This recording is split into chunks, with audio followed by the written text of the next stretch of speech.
आपदामपहर्तारं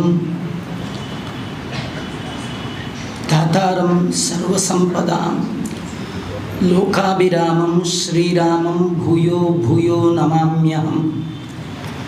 बुद्धिर्बलं यशोधैर्यं निर्भयत्वमरोगता अजाड्यं वाक्पटुत्वं च हनुमत्स्मरणात् भवेत्। भवति यदनुभावात् एडमुकोऽपि वाग्मी जडमतिरपि जन्तुर्जायते प्राज्ञमौलिः। सकलवचनचेतो देवता भारती सा मम वचसि निदत्तां सन्निधिं मानसे च।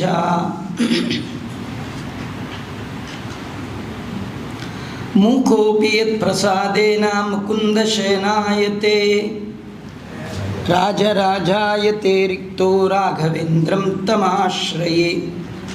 तपस्वाध्याय शुश्रूषा कृष्णपूजारतं मुनिं विश्वेशमिष्टदं वन्दे परिव्राट् चक्रवर्तिनम्। आपादमौलिपर्यन्तं गुरूणाम् आकृतिं स्मरेत् तेन विघ्नाः प्रणश्यन्ति सिद्ध्यन्ति च मनोरथाः। स्वस्त्यस्तु सताम् अशेषसन्मङ्गलानि भवन्तु। श्रीगुरुभ्यो नमः। हरिः ओम्। कैकेयी प्रीतिहेतो ससहज नृपजो वल्कलीयानरण्यं गङ्गातारी गुहार्च्याः। कृतरुचिरजटो गीष्पते पुत्रमान्यः तीर्त्वा कृष्णां प्रयातो वतु निजममलं।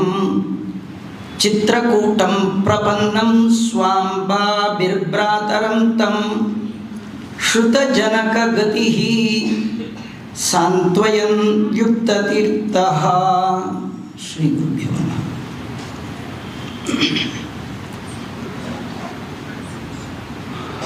ಮಹಾಪ್ರಭುವಾದ 14 ಲೋಕದ ಒಡೆಯನಾದ ಶ್ರೀರಾಮಚಂದ್ರನಿಗೆ ಅಯೋಧ್ಯ ನಗರದಲ್ಲಿ ಪಟ್ಟಾಭಿಷೇಕ ಮಾಡಬೇಕು ಎಂಬತಕ್ಕಂಥದ್ದು ದಶರಥನ ಸಂಕಲ್ಪ. ದಶರಥ ಅಂದರೆ ಜೀವ, ರಾಮ ಅಂದರೆ ದೇವ. ಜೀವನ ಸಂಕಲ್ಪ ದೇವನ ಸಂಕಲ್ಪಕ್ಕೆ ಬಂದಾಗ ಮಾತ್ರ ನಡೆಯುತ್ತೆ ವಿನಃ ದೇವನ ಸಂಕಲ್ಪಕ್ಕೆ ಬಾರದ್ದು ಜೀವನ ಸಂಕಲ್ಪಕ್ಕೆ ಬಂದರೆ ಅದು ಎಂದೂ ಕೂಡ ಎಷ್ಟು ಮಾತ್ರವೂ ಕೂಡ ಲವಲೇಶ ನಡೆಯದು ಅಂತಾರೆ. ಹರಿಚಿತ್ತ ಸತ್ಯ, ನರಚಿತ್ತಕ್ಕೆ ಬಂದದ್ದು ಲವಲೇಶ ನಡೆಯದು. ಕಾರಣ ಭಗವಂತನಿಗೆ ಇಚ್ಛೆ ಇಲ್ಲ. ಯಾಕಿಲ್ಲ ಅಂದರೆ ಅವನು ಸಣ್ಣ ರಾಜ್ಯಕ್ಕೆ ರಾಜನಾಗಲಿಕ್ಕೆ ಬಂದದ್ದಲ್ಲ. 14 ಲೋಕದ ಒಡೆಯ ಆತ ರಾಮ. ಒಂದು ಸಣ್ಣ ದೇಶಕ್ಕೆ ರಾಜನನ್ನಾಗಿ ನಾನು ಇರಬೇಕು ಅಂತ ಬಂದದ್ದಲ್ಲ. ಇಡೀ ಭೂಮಿಯ ಮೇಲಿರುವಂತಹ ಸಕಲ ಸಜ್ಜನರ ರಕ್ಷಣೆಗಾಗಿ ಬಂದದ್ದು. ಆ ನಿಟ್ಟಿನಲ್ಲಿ ಭಗವಂತನ ಇಚ್ಛೆಗೆ ಅನುಸಾರವಾಗಿಯೇ ಮುಂದಿನ ಎಲ್ಲ ಕಥೆ ನಡೆದಿರತಕ್ಕಂಥದ್ದು. ರಾಮದೇವರಿಗೆ ಪಟ್ಟಾಭಿಷೇಕ ಅಂದ ಸುದ್ದಿ ಜಗತ್ತಿನ ಎಲ್ಲ ಜನರಿಗೆ ಆನಂದವನ್ನು ಉಂಟು ಮಾಡಿದಾಗ ಒಬ್ಬಳಿಗೆ ಅದು ಕರ್ಣ ಕಠೋರವಾದಂತಹ ಸುದ್ದಿಯಾಗಿ ಬರ ಸಿಡಿಲಿನಂತೆ ಅವಳ ಕಿವಿಗೆ ಅಪ್ಪಳಿಸಿದೆ. ಅವಳೇ ಅಲಕ್ಷ್ಮಿ. ಆ ಅಲಕ್ಷ್ಮಿ ಮಂಥರೆಯ ರೂಪದಲ್ಲಿ ಅಮಂಗಳ ದೇವತೆ ಅವಳು ನಿಂತಿದ್ದಾಳೆ. ಕೈಕೇಯಿಯಲ್ಲಿ ದುರ್ಮಂತ್ರವನ್ನ ಹೇಳಿಕೊಟ್ಟು ರಾಮ ರಾಜನಾದರೆ ನಿನ್ನ ಅವಸ್ಥೆ ಏನು ಅನ್ನುವ ಚಿತ್ರಣವನ್ನ ಕೊಟ್ಟು, ಆದರೆ ರಾಮನಿಗೆ ಈಗ ಪಟ್ಟಾಭಿಷೇಕವನ್ನು ತಪ್ಪಿಸುವ ಬಗೆಯಾದರೂ ಹೇಗೆ ಅದಕ್ಕೂ ಕೂಡ ಮಾರ್ಗವನ್ನು ತೋರಿಸ್ತಾ ಇದ್ದಾಳೆ. ಅವಳು ಕೈಕೇಯಿ ಒಳ್ಳೆ ಹೆಣ್ಣು ಮಗಳು, ಸ್ವಾಭಾವಿಕವಾಗಿ ಒಳ್ಳೆಯ ಹೆಣ್ಣು ಮಗಳು. ಅವಳಿಗೆ ದುರ್ಬುದ್ಧಿ, ಅದನ್ನು ಪ್ರಚೋದನೆ ಮಾಡ್ತಾ ಮಂಥರೆ ಹೇಳ್ತಾ ಇದ್ದಾಳೆ, ನೀನು ಹಿಂದೆ ಗಂಡನಿಂದ ಪಡೆದ 2 ವರವನ್ನ ಈಗ ಕೇಳಬೇಕು. ಆ 2 ವರದಲ್ಲಿ ಒಂದು ವರ ರಾಮನಿಗೆ ಕಾಡು, ಮತ್ತೊಂದು ವರ ನಿನ್ನ ಮಗನಾದ ಭರತನಿಗೆ ಈ ನಾಡು. ರಾಮನಿಗೆ ಪಟ್ಟಾಭಿಷೇಕಕ್ಕೆ ಅಂತ ಏನೆಲ್ಲ ಮಂಗಳ ದ್ರವ್ಯಗಳನ್ನು ತಂದಿದ್ದಾರೆ, ಅದೇ ಪದಾರ್ಥದಿಂದ ಭರತನಿಗೆ ಪಟ್ಟಾಭಿಷೇಕ ಆಗಬೇಕು. ಇದು ಒಂದು ಕೋರಿಕೆ. ಮತ್ತೊಂದು ಕೋರಿಕೆ, ಅದಕ್ಕೆ ಮುಂಚೆ ರಾಮ ಕಾಡಿಗೆ ಹೋಗಬೇಕು. ರಾಮ ಇದ್ದಾಗ ಈ ರಾಜ್ಯದ ಜನ ಇನ್ನೊಬ್ಬ ರಾಜನಾಗಲಿಕ್ಕೆ ಬಿಡೋಲ್ಲ. ಯಾಕೆಂದರೆ ಎಲ್ಲರೂ ಕೂಡ ಒಂದೇ ಒಂದು ವಿರುದ್ಧವಾದ ಧ್ವನಿ ಇಲ್ಲ. ರಾಮನನ್ನ ರಾಜನನ್ನಾಗಿ ಮಾಡುತ್ತೇನೆ ಅಂತ ದಶರಥ ಅಘೋಷಣೆ ಮಾಡಿದಾಗ, ಎಲ್ಲರೂ ಮುಕ್ತ ಕಂಠದಿಂದ ರಾಮನ ಗುಣಗಾನವನ್ನು ಮಾಡಿದಾಗ, ಇದನ್ನು ಕೇಳಿ ತಿಳಿದ ಮಂಥರೆ ಹೇಳ್ತಾಳೆ, ರಾಮ ಇದ್ದರೆ ಇನ್ನೊಬ್ಬ ಆ ಪದವಿಯಲ್ಲಿ ಕೂಡ್ಲಿಕ್ಕಾಗೋಲ್ಲ, ರಾಮನನ್ನು ಹೊರ ಹಾಕಬೇಕು. ಅದಕ್ಕೆ ರಾಮನಿಗೆ ಮೊದಲು ಕಾಡು, ನಂತರದಲ್ಲಿ ಭರತನಿಗೆ ನಾಡು ಅಂತ ಈ 2 ವರವನ್ನು ಕೇಳು ಅಂತ ಹೇಳ್ತಾ ಇದ್ದಾಳೆ. ಆ ಸಂದರ್ಭದಲ್ಲಿ ಕೋಪಾವಿಷ್ಟಳಾದಂತಹ ಕೈಕೇಯಿ ಕೋಪಗೃಹಕ್ಕೆ ಹೋಗಿದ್ದಾಳೆ. ದಶರಥ ತಾನು ತೆಗೆದುಕೊಂಡ ತೀರ್ಮಾನ ಎಲ್ಲರಿಗೆ ತಿಳಿಸಬೇಕು ಅಂತ ಹೋದಾಗ ಕೈಕೇಯಿ ಮಾತ್ರ ಸಿಗದಿರುವಾಗ ಕೈಕೇಯಿಯನ್ನು ಹುಡುಕೊಂಡು ಹೋಗ್ತಾ ಇದ್ದಾನೆ. ಆ ಸಂದರ್ಭದಲ್ಲಿ ಕೈಕೇಯಿ ಮಾಡುವಂತಹ ರಂಪಾಟ, ಅವಳು ಕೇಳ್ತಾ ಇದ್ದಾಳೆ, ನನಗೆ ನೀವು ಕೊಟ್ಟ 2 ವರ ಈಗ ಬೇಕು, ಏನು ಬೇಕಾದ ಕೇಳು, ನಾನು ಬಹಳ ಸಂತೋಷದಲ್ಲಿದ್ದೇನೆ, ನೀ ಏನು ಕೇಳಿದ್ರೂ ಕೊಡ್ತೇನೆ ಅಂತ ಮತ್ತೊಮ್ಮೆ ಹೇಳ್ತಾ ಇದ್ದಾನೆ. ನನಗೆ 2 ವರ, ಒಂದು ರಾಮ ಕಾಡಿಗೆ ಹೋಗಬೇಕು, ಇನ್ನೊಂದು ಭರತ ನಾಡಿನಲ್ಲಿ ಪಟ್ಟಾಭಿಷಿಕ್ತನಾಗಬೇಕು. ಈ ಮಾತು ದಶರಥನಿಗೆ ಒಮ್ಮೆಗೆ ಸಿಡಿಲು ಬಡಿದ ಹಾಗೆ ಮೂರ್ಛಾಕ್ರಾಂತನಾಗಿ ಬಿದ್ದು ಬಿಡ್ತಾನೆ. ಯಾಕಂದರೆ ಕೈಕೇಯಿಯಿಂದ ಈ ರೀತಿಯ ಮಾತನ್ನು ಅವನು ಎಂದೂ ಕೂಡ ಬಯಸಿರಲಿಲ್ಲ. ಹೀಗೆ ಹೇಳ್ತಾಳೆ ಅಂತ ಕೂಡ ಊಹೆಗೆ ನಿಲುಕದ ಮಾತದು. ಕೇಳಿದ ಕ್ಷಣ ಬಿದ್ದಿದ್ದಾನೆ. ಅವ ಏನೇ ರೋಧನ ಮಾಡಿದ್ರು ಕೂಡ ಇವಳು ಕೇಳ್ತಾ ಇಲ್ಲ. ಬಹಳವಾಗಿ ನಿಂದನೆ ಮಾಡ್ತಾ ಇದ್ದಾನೆ ಹೆಂಡತಿಯನ್ನ. ನೀನು ಕಪಟಿ ಇದ್ದೀಯ, ಮೋಸಗಳಿದ್ದೀಯ, ವಂಚನೆ ಮಾಡ್ತಾ ಇದ್ದೀಯ. ನಾನು ಯಾವ ಬಾಯಲ್ಲಿ ರಾಮನನ್ನ ಕಾಡಿಗೆ ಹೋಗು ಅಂತ ಹೇಳಿ, ಏನು ತಪ್ಪು ಮಾಡಿದ ಅಂತ ನಾನು ರಾಮನನ್ನ ಹೊರ ಹಾಕಲಿ, ಸಾಧ್ಯವೇ ಇಲ್ಲ ಅಂತ ಹೇಳ್ತಾ ಇದ್ದಾನೆ. ಆಗ ಅವಳು ಅನೇಕ ಸೂರ್ಯವಂಶದಲ್ಲಿ ಬಂದಂತಹ ರಾಜರು ಅವರು ತಮ್ಮ ಮಾತಿಗೆ ಎಷ್ಟು ಬೆಲೆಯನ್ನು ಕೊಡ್ತಾ ಇದ್ದರು.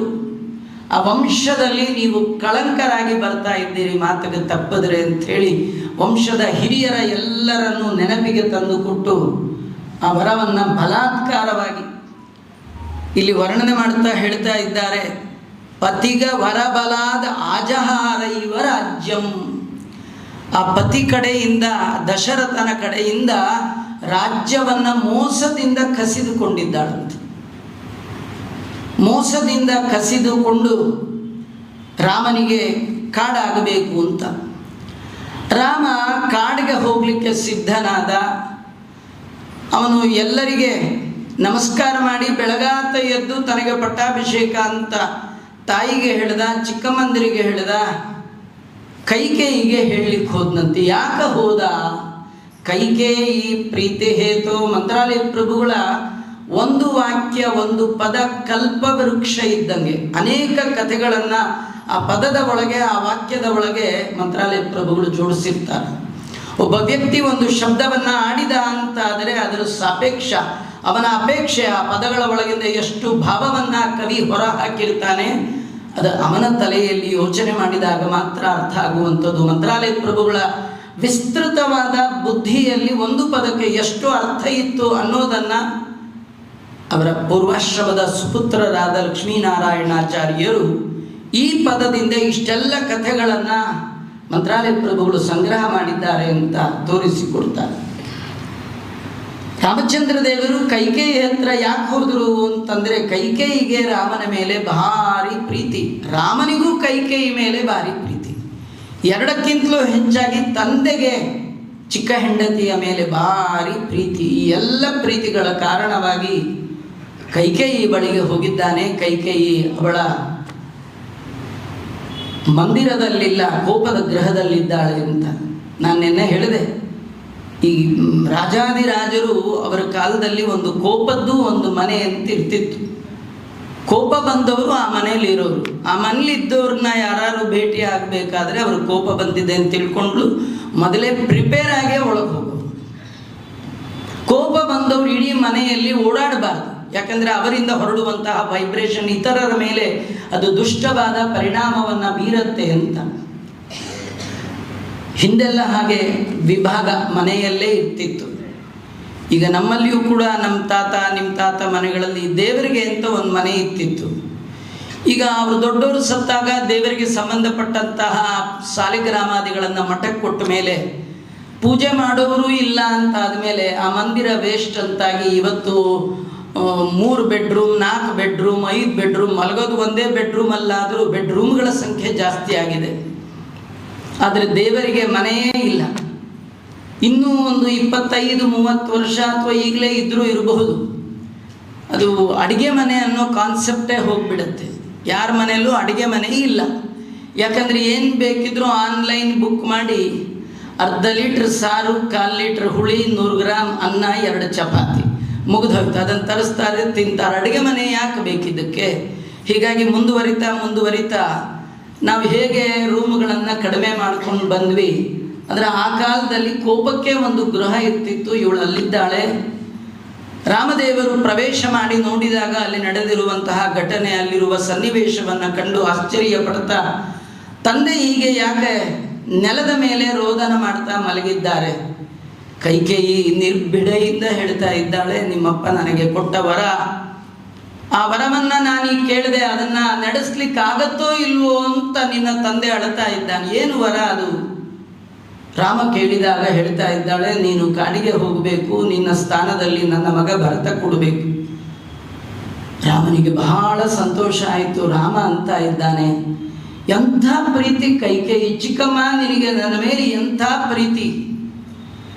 ನಮ್ಮಪ್ಪ ನನಗೆ ದೊಡ್ಡ ಭಾರವನ್ನು ವಹಿಸಿದ್ದ, ಇಡೀ ರಾಜ್ಯದ ಭಾರ ನನ್ನ ತಲೆ ಮೇಲಿತ್ತು. ನೀನು ನನ್ನ ಪ್ರೀತಿಯ ಚಿಕ್ಕಮ್ಮ, ಈಗ ತಾನೇ ಮದುವೆ ಆಗಿದ್ದಾನೆ, ನ್ಯೂ ಕಪಲ್ಸ್ ಇವರಿಬ್ಬರು, ಯಾಕೆ ಇವರು ಇಷ್ಟು ರಾಜ್ಯದ ಹೊಣೆಗಾರಿಕೆಯನ್ನು ಹೊರಬೇಕು? ರಾಜ್ಯದಲ್ಲಿ ರಾಜನಾದರೆ ಇಡೀ ರಾಜ್ಯದ ಒಳಗೆ ಯಾರು ಏನೇ ತಪ್ಪು ಮಾಡಿದ್ರು ಕೂಡ ಅದನ್ನು ನೋಡಿಕೊಳ್ಳುವ ಹೊಣೆಗಾರಿಕೆ, ಜವಾಬ್ದಾರಿ ನನ್ನ ಮೇಲೆ ಇರ್ತಿತ್ತು. ನೀನು ಅದನ್ನು ಕಡಿಮೆ ಮಾಡಿ ಕೇವಲ ನಾನು ನನ್ನ ಹೆಂಡತಿ ಆರಾಮಾಗಿ ಸ್ವಲ್ಪ ದಿವಸ ಇರಲಿ ಅಂತ ಕಾಡಿಗೆ ಕಳಿಸ್ಕೊಡ್ತಾ ಇದೆಯಾ? ಎಷ್ಟು ಕಾರುಣ್ಯ ಅಂತ. ನಿಜವಾಗಿಯೂ ಆ ಮಾತಿನ ಒಳಗೆ ರಾಮದೇವರು ಹೇಗೆ ಅದನ್ನು ತಾವು ಸ್ವೀಕಾರ ಮಾಡಿದ್ದಾರೆ. ನಮ್ಗೆ ಯಾರು ಏನಂದರೂ ಬೈದರು ಅಂತ ಕನ್ಸಿಡರ್ ಮಾಡ್ತೇವೆ, ಆದರೆ ರಾಮನ ಈ ರಾಮಾಯಣದ ಗುಣವನ್ನು ನಾವು ಕೇಳುವಾಗ ಯಾರು ಏನಂದರೂ ಅದರೊಳಗೆ ಹೇಗೆ ಗುಣವನ್ನು ಹೆಕ್ಕಲಿಕ್ಕೆ ಬರುತ್ತೆ ಅಂತ ರಾಮನ್ ನೋಡಿ ಕಲಿಬೇಕು. ಕೈಕೇಯಿಗೆ ಬಹಳ ಆಶ್ಚರ್ಯ ಆಗ್ತಾ ಇದೆ. ಮತ್ತೆ ಲಕ್ಷ್ಮಣ ಯಾವ ರಾಮ ಹೇಳ್ತಾ ಇದ್ದಾನೆ, ಅಮ್ಮ ನೀನು ಅನ್ಯಾಯವಾಗಿ ನಿನ್ನ 2 ವರಗಳನ್ನು ವೇಸ್ಟ್ ಮಾಡಿಕೊಂಡೆ.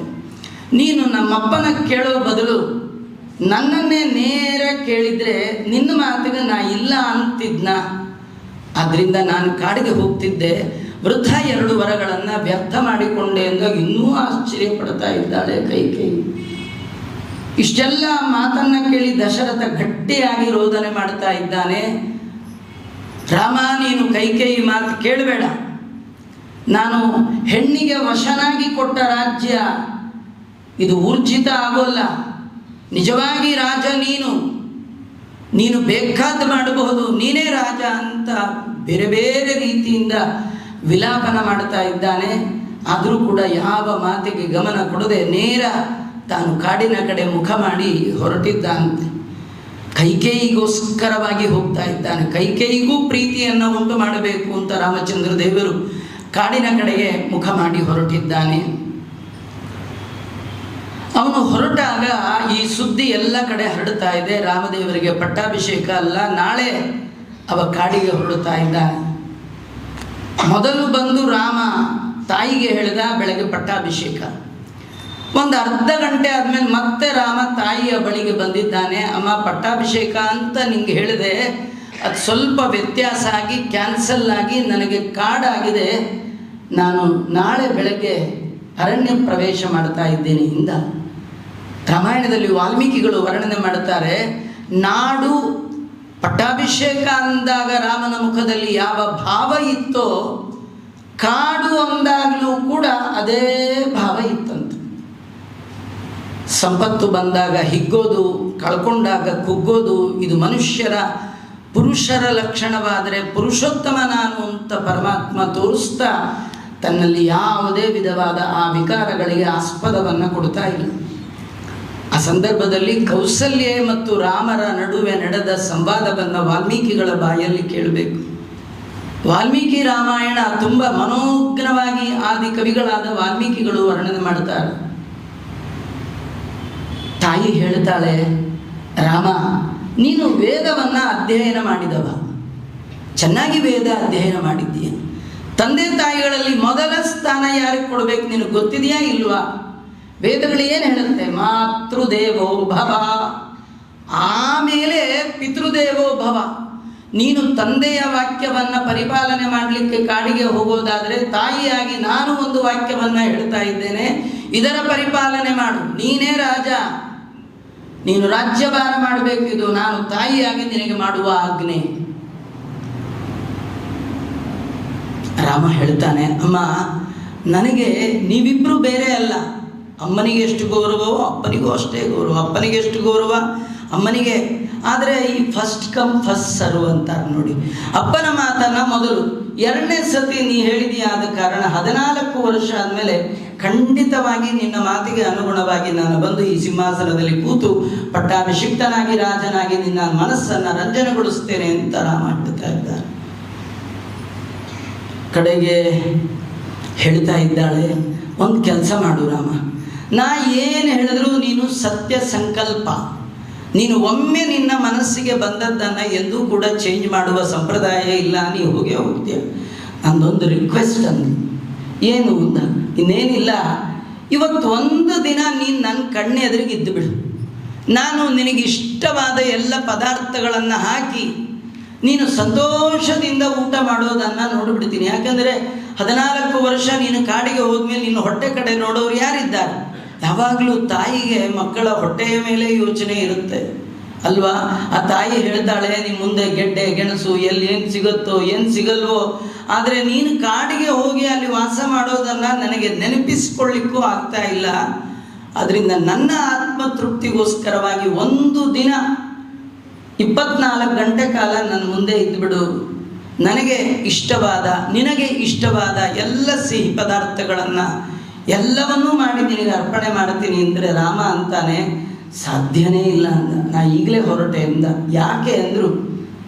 ರಾಮ ಹೇಳ್ತಾನೆ, ಅಮ್ಮ ನನಗೆ ಈಗ ಕಾಡಿಗೆ ಹೊರಡುವ ಬುದ್ಧಿ ಇದೆ, ನಾಳೆ ನೀನು ಊಟ ಹಾಕಿ ತಿಂಡಿ ಕೊಟ್ಟು ಎಲ್ಲ ಮಾಡಿದ್ಮೇಲೆ ಬೆಳಗಾಗಿದ್ದು ನನ್ನ ಬುದ್ಧಿ ಚೇಂಜ್ ಮಾಡಿದ್ರೆ ಏನು ಮಾಡಬೇಕು? ಚೇಂಜ್ ಆಗೋಕ್ಕೆ ಮುಂಚೆ ಹೊರಟು ಬಿಡಬೇಕು, ನಾನು ಈಗಲೇ ಹೊರಡುತ್ತೇನೆ ಅಂತ. ಇದು ಸಾಮಾನ್ಯ ಮನುಷ್ಯರ ಸ್ವಭಾವವನ್ನು ಭಗವಂತ ತನ್ನ ಮಾತಿನ ಮೂಲಕ ತೋರಿಸ್ತಾನೆ. ಯಾವಾಗಲೂ ಅಂದ್ಕೊಂಡದ್ದನ್ನು ಆಗಲೇ ಮಾಡಿಬಿಡ್ಬೇಕಂತೆ. ಆಲಸ್ಯಂ ಅಮೃತಂ ವಿಷಂ. ಇವತ್ತು ನಾನು ಒಳ್ಳೆ ಸತ್ಯ ಸಂಕಲ್ಪ ಮಾಡಿದ್ದೇನೆ, ನಾನು ಈಗಲೇ ಹೋಗ್ತೇನೆ. ಈ ಮಾತು ಕೇಳಿ ಆ ತಾಯಿಗೆ ತುಂಬ ಸಿಟ್ಟು ಬರ್ತಾ ಇದೆ. ಮಗನ ಮೇಲಲ್ಲ, ಇಂಥ ಉತ್ತಮನಾದ ಮಗನನ್ನು ಕಾಡಿಗೆ ಅಟ್ಟುವಂತಹ ಗಂಡನ ಮೇಲೆ ಸಿಟ್ಟು ಬಂತವಳು. ಅವಳು ಎದ್ದು ನಿಂತು ಶಟದ ಹೇಳ್ತಾ ಇದ್ದಾಳೆ, ರಾಮ ನಿಜವಾಗಿ ನಿಮ್ಮಪ್ಪ ಮೊದಲು ಅನೌನ್ಸ್ ಮಾಡಿದ್ದು ನಿನ್ನ ಹೆಸರು, ನೀನೀಗ ಆಲ್ರೆಡಿ ರಾಜ, ನಿಮ್ಮಪ್ಪನ ಮಾತು ಕೇಳಬೇಕಾದ್ದಿಲ್ಲ. ನಾ ಹೇಳ್ತಾ ಇದ್ದೀನಿ, ನಿಮ್ಮಪ್ಪನ ಅರೆಸ್ಟ್ ಮಾಡಿ ಒಳಗೆ ಹಾಕಿ ನೀನು ರಾಜನಾಗಿ ಕೂಡು ಅಂತ. ಎಂಥ ಪತಿವ್ರತೆ ಕೌಸಲ್ಯ ಹೇಳ್ತಾ. ಅಂದರೆ ಕೌಸಲ್ಯಗೆ ರಾಮನಲ್ಲಿರುವ ಪ್ರೀತಿ, ಆ ಭಕ್ತಿಯ ಪರವಶ ಎಷ್ಟು ಎತ್ತರದ್ದು ಅಂತ ಈ ಸಂದರ್ಭದಲ್ಲಿ ಗೊತ್ತಾಗುತ್ತೆ. ಎಂದೂ ಕೂಡ ಗಂಡನ ವಿರುದ್ಧವಾಗಿ ಒಂದು ವಾಕ್ಯವನ್ನಾಡದಂಥ ಸತಿ ಶಿರೋಮಣಿ ಕೌಸಲ್ಯ ಹೀಗೆ ಹೇಳಬೇಕಂದ್ರೆ ರಾಮನ ಮೇಲೆ ಎಷ್ಟು ಅಗಾಧವಾದ ಪ್ರೀತಿ ಸಾಮಾನ್ಯ ಜನರಿಗೆ ಇತ್ತು ಅಂದಮೇಲೆ ಅಂಥ ಗುಣಗಳಿಂದ ಆಢ್ಯನಾದ ರಾಮನಿಗೆ ತಾಯಿಯಾದಂಥ ಕೌಸಲ್ಯಲ್ಲಿ ರಾಮನ ಬಗ್ಗೆ ಎಷ್ಟು ವಿಶಾಲವಾದ ಆ ಪ್ರೀತಿ ಇರಬೇಡ. ಆ ಪ್ರೀತಿ ಆ ರೀತಿ ಮಾತಾಡಿಸ್ತಾ ಇದೆ, ನಿನ್ನ ತಂದೆಯನ್ನು ಬಂದಿಖಾನೆಯಲ್ಲಿ ಇಟ್ಟಾದರೂ ನೀನು ರಾಜನಾಗು, ಇದು ನನ್ನ ಆಸೆ, ಇದು ನನ್ನ ಕೋರಿಕೆ. ಆದರೆ ರಾಮದೇವರು ಯಾವುದಕ್ಕೂ ಒಪ್ಪಿಲ್ಲ. ಇಲ್ಲ, ನಾನು ಹೋಗಿ ಬರ್ತೇನೆ ಅಂತ ರಾಮಚಂದ್ರ ದೇವರು ಹೊರಟಿದ್ದಾನೆ. ಹೊರಡುವ ಸಂದರ್ಭ, ಆ ಸಂದರ್ಭದಲ್ಲಿ ಕೈಕೇಯಿ ಹೇಳ್ತಾ ಇದ್ದಾಳೆ, ರಾಮ ನೀನು ಹೀಗಂತೆಲ್ಲ ಹೋಗಬಾರ್ದು, ಈ ರೀತಿ ಆಭರಣಾದಿಗಳನ್ನು ಧಾರಣೆ ಮಾಡಿಕೊಂಡು ಮನೆ ಬಿಟ್ಟು ಹೋಗ್ತೀನಿ ಅಂತ ಹೇಳಿ ಮನೆಯ ಸಂಪತ್ತನ್ನು ತೆಗೆದುಕೊಂಡು ಹೋಗುವಂಥದ್ದು ನಿನ್ನಂಥ ಪುರುಷರಿಗೆ ಶೋಭಾಯಮಾನ ಅಲ್ಲ, ಇದನ್ನೆಲ್ಲ ಕಳಚಿಡು. ಎಲ್ಲವನ್ನು ಕಳಚಿಟ್ಟಿದ್ದಾನೆ. ವಲ್ಕಲ ನಾರು ಮಡಿಯನ್ನು ರಾಮದೇವರು ಹುಟ್ಟಿದ್ದಾರಂತೆ.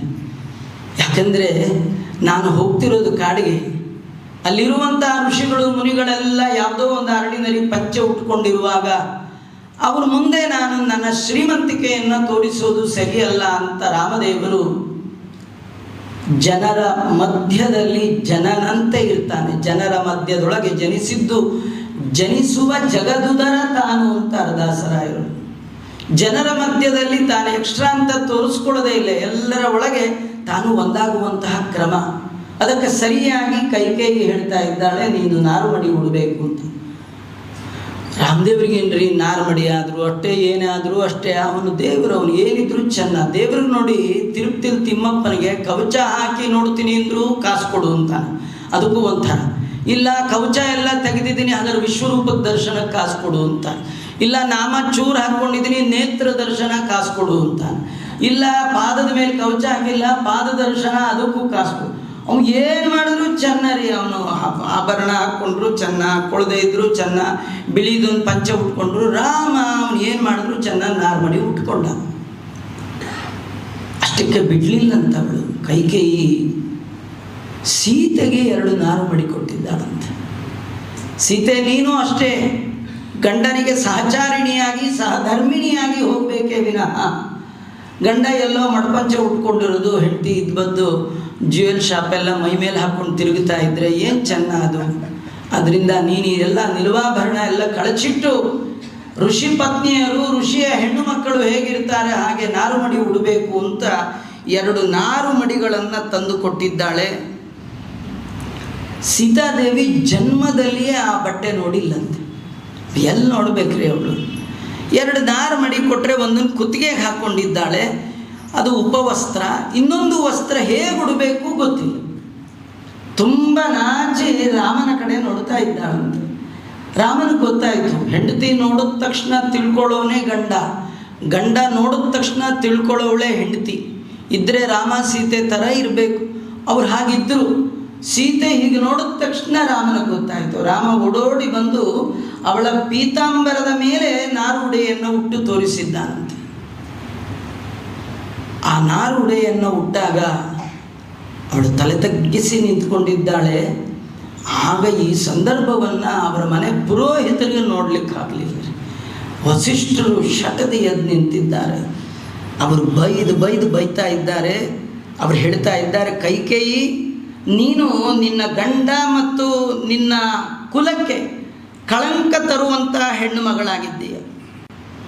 ನಿನ್ನಷ್ಟು ಮಹಾಪಾಪಿಯನ್ನು ನಾನು ಕೇಳಿಲ್ಲ, ನೋಡಲಿಲ್ಲ. ನೀನು ವರ ಕೇಳಿದ್ದಾದರೂ ಏನು, ರಾಮ ಕಾಡು ಅಂದದ್ದೇ ವಿನ ರಾಮನ ಪತ್ನಿಗೆ ಕಾಡು ಅಂತ ಏನಾದ್ರು ಕರಾರಿದೆಯಾ? ರಾಮ ಕಾಡಿಗೆ ಹೋದರೂ ಹೋಗಲಿ, ಗಂಡಿ ಎಲ್ಲಾದರೂ ಹೋಗಲಿ, ರಾಮ ಇಲ್ಲ ಅಂದರೆ ರಾಮನ ಮಡದಿಯನ್ನು ಅರ್ಧಾಂಗಿ ಅಂತ ಕರೀತಾರೆ. ರಾಮನ ಪೂರ್ಣ ಅಧಿಕಾರ ಇವಳಿಗೆ ಬರುತ್ತೆ. ಅವನು ರಾಮ ಕಾಡಿಗೆ ಹೋದರೂ ಈ ರಾಜ್ಯದ ಅರಸೊತ್ತಿಗೆ ನಿನ್ನ ಮಗನಿಗೆ ಸಿಗೋಲ್ಲ. ಇದೇನಿದ್ರೂ ಸೀತೆಗೆ ಸಿಗೋದು. ಅದರಿಂದ ಸೀತೆ ರಾಣಿಯಾಗಿ ಈ ದೇಶವನ್ನು ಆಳಲಿ, ಕೋಸಲ ದೇಶಕ್ಕೆ ಅಧಿಪತಿಯಾಗಿ ರಾಣಿ ಕೈಕೇಯಿ ಯಾವ ಸೀತಾದೇವಿ ಇರಲಿ. ಆದ್ದರಿಂದ ನಿನ್ನ ಮಾತು ಯಾವುದು ಲೆಕ್ಕಕ್ಕೆ ಬರೋದಿಲ್ಲ. ನಾವೆಲ್ಲ ಇದಕ್ಕೆ ಸಮ್ಮತಿ ಇದೆ, ಇಡೀ ರಾಜ್ಯ ಇದಕ್ಕೆ ಸಮ್ಮತಿ ಇದೆ. ಅವಳೇನು ನಾರು ಮಾಡಿ ಉಡಬೇಕಾದ್ದಿಲ್ಲ ಅಂತ ಹೇಳುವಾಗ ಸೀತಾದೇವಿ ತಾನೇ ಆ ನಾರು ಮಡಿಯನ್ನು ಉಟ್ಟು ಹೊರಟಿದ್ದಾಳೆ. ಇವರಿಬ್ಬರು ಹೋಗೋದು ನೋಡಿ ಲಕ್ಷ್ಮಣ ಅವನಿಗನ್ನಿಸ್ತು, ನಾನು ರಾಮನ ಸೇವಾ ಮಾಡಬೇಕು, ಪರ್ಮಿಷನ್ ತಗೋಬೇಕಲ್ಲ. ಸುಮಿತ್ರೆ ಹತ್ರ ಹೋದ. ಸುಮಿತ್ರೆಯಲ್ಲಿ ಕೈ ಮುಗಿದು ಕೇಳ್ತಾ ಇದ್ದಾನಂತ. ಅಮ್ಮ ಅಂದ. ಅವಳಲ್ಲೂ ಏನಪ್ಪ ಅಂದ್ಲು, ನಿನ್ನೊಂದು ಕೇಳ್ತೀನಿ ಇಲ್ಲ ಅನ್ನಬಾರ್ದು ಅಂದ. ಅವಳು ಅಂದ್ಕೊಂಡ್ಳು, ಏನು ಕೇಳ್ತಾನೋ ಕೇಳಲಿ ಮಗ, ಏನು ಬೇಕಪ್ಪ, ಇನ್ನೇನಿಲ್ಲ, ಇದುವರೆಗೂ ನಾನು ನಿನ್ನನ್ನು ಏನೂ ಕೇಳಲಿಲ್ಲ, ಇವತ್ತು ಒಂದು ಕೇಳ್ತೇನೆ, ನೀನು ಇಲ್ಲ ಅಂತ ಮಾತ್ರ ಅನ್ನಬಾರ್ದು. ಇವು ಕೇಳೋದು ನೋಡಿದ್ರೆ ಏನು ಕೇಳ್ತಾನೋ ಅನ್ನೋ ಥರ ಕೇಳ್ತಾ ಇದ್ದಾನೆ. ಕಡೆಗೆ ಸುಮಿತ್ರೆ ಏನು ಅಂತ ಕೇಳಿದಾಗ ಹೇಳ್ತಾ ಇದ್ದಾನೆ, ಇಲ್ಲ ಅಣ್ಣ 14 ವರ್ಷ ಕಾಡಿಗೆ ಹೋಗ್ತಾ ಇದ್ದಾನೆ, ಅವನು ಬಿಟ್ಟು ನನಗೆ ಇರ್ಲಿಕ್ಕೆ ಸಾಧ್ಯ ಇಲ್ಲ, ನೀನು ಅವನ ಹಿಂದೆ ನಾನು ಹೋಗಲಿಕ್ಕೆ ಅಪ್ಪಣೆ ಕೊಡಬೇಕು ಅಂತ ಕೇಳ್ತಾ ಇದ್ದ. ಆಶ್ಚರ್ಯ.